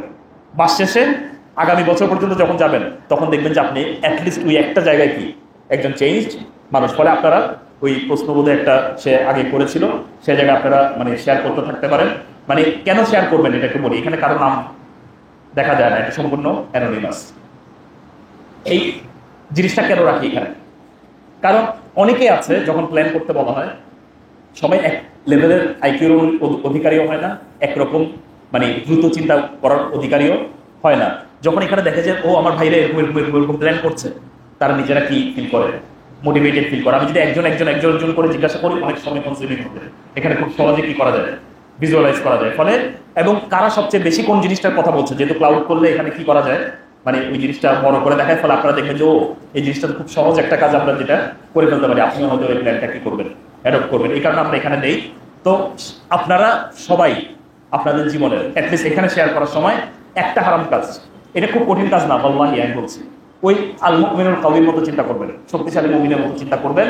আপনি প্ল্যান করেছেন, এটা আপনি বাস্তবায়ন করে ছাড়বেন, আল্লাহর কাছে সাহায্য চাইতে থাকবেন। আপনি অবশ্যই বাদ দিতে পারবেন এমন একটা হারাম কাজ যেটা আপনাকে খুব বেশি আল্লাহ থেকে দূরে নিয়ে যায়, এবং আপনি এই জিনিসটা থেকে মুক্ত হতে চান। এটা এই রমাদান থেকে কি হয়ে যাবে, মুক্ত হয়ে যাবেন। এবং ফরজ কাজে কোনো গাফলতি থাকলে একটা ফরজ কাজ টার্গেট করবেন, যেটা একদম কি করে ফেলবেন, ক্লিন করে ফেলবেন। আপনারা শেয়ার করতে থাকেন, আমরা বোধহয় একটু সালাতের বিরতিতে যাই। টানা অনেকক্ষণ এরকম হতে থাকলে মানুষের মাথা জ্যাম হয়ে যায়। তো এখন পর্যন্ত যেভাবে চলছে, এভাবে চললে ঠিক আছে, নাকি কোনো ফরম্যাট চেঞ্জ করতে হবে? ঠিক আছে, এভরিওয়ান ফলোইং? পিছনে ভালো ঘুম পারেনি গান কয়জন আছেন দেখি। আমি একজন বন্ধু ছিল আর কি আমার, সে বলতো যে সে ক্লাসে আসতো ভালো ঘুম না হইলে, ক্লাসে আসলে নাকি খুব ভালো ঘুম হয়। তো এরকম ঘুমের জন্য যদি কেউ ক্লাসে আসেন, যাই হোক 1 মিনিটে বলে দিই, জোকস অবশ্য। আমার ওই সবে বরাতের একটা আলোচনা ছিল ছোট থাকতে, মানে গিয়েছিলাম সেখানে, প্রায় সবে বরাতের আলোচনাগুলো যেভাবে হয় আর কি, 80% ঘুম, ইয়াও বন্ধ, লাইটও বন্ধ। ইমাম সাহেব তিনি আলোচনা করছেন, আমিও তখন বসতাম এই আলোচনাগুলোতে, চারপাশে তাকায় দেখি সবাই ঘুম। তখন ইমাম সাহেব বলে যে আপনারা সবাই চিন্তা করছেন চারপাশের মানুষ সব ঘুম কেন, তাই না? আমরা জি শুনেন, যখন এরকম হালাকা হয় চারপাশে ফেরেশতারা কি করে নেয়, ঘিরে নেয়, এমন প্রশান্তি এখানে নাজিল হয় সবার চোখে কি চলে আসে। ফলে আমিও সেভাবে কল্পনা করিনি, কোনো উল্টাটা কল্পনা করি। এটা চিন্তা করবেন, কয়েকজনকে আমি ঘুমাতে দেখেছি। ঘুমের কারণটা আমি আসলে খুব ক্লিয়ারলি বুঝি নাই। আইদার আমার ডেলিভারি খুব মনোটোনাস, অথবা খুব বেশি গুরুত্বপূর্ণ কথা হচ্ছে না। তো যদি চেঞ্জ করার মতো কোনো কিছু থাকে সাজেশন দিবেন। সালাতের ব্রেক হচ্ছে, পার্সোনালি এসে সাজেশন দিতে পারেন। আমরা সালাতের জন্য 15-20 মিনিট একটা ব্রেকে যাচ্ছি। জাযাকুমুল্লাহ খাইর।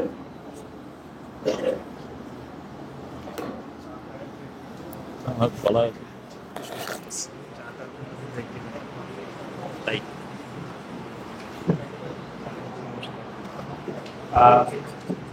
কেউ কেউ বলছে যে হালকা স্ন্যাক্সের জন্য বিরতি দেওয়ার দরকার আছে কিনা।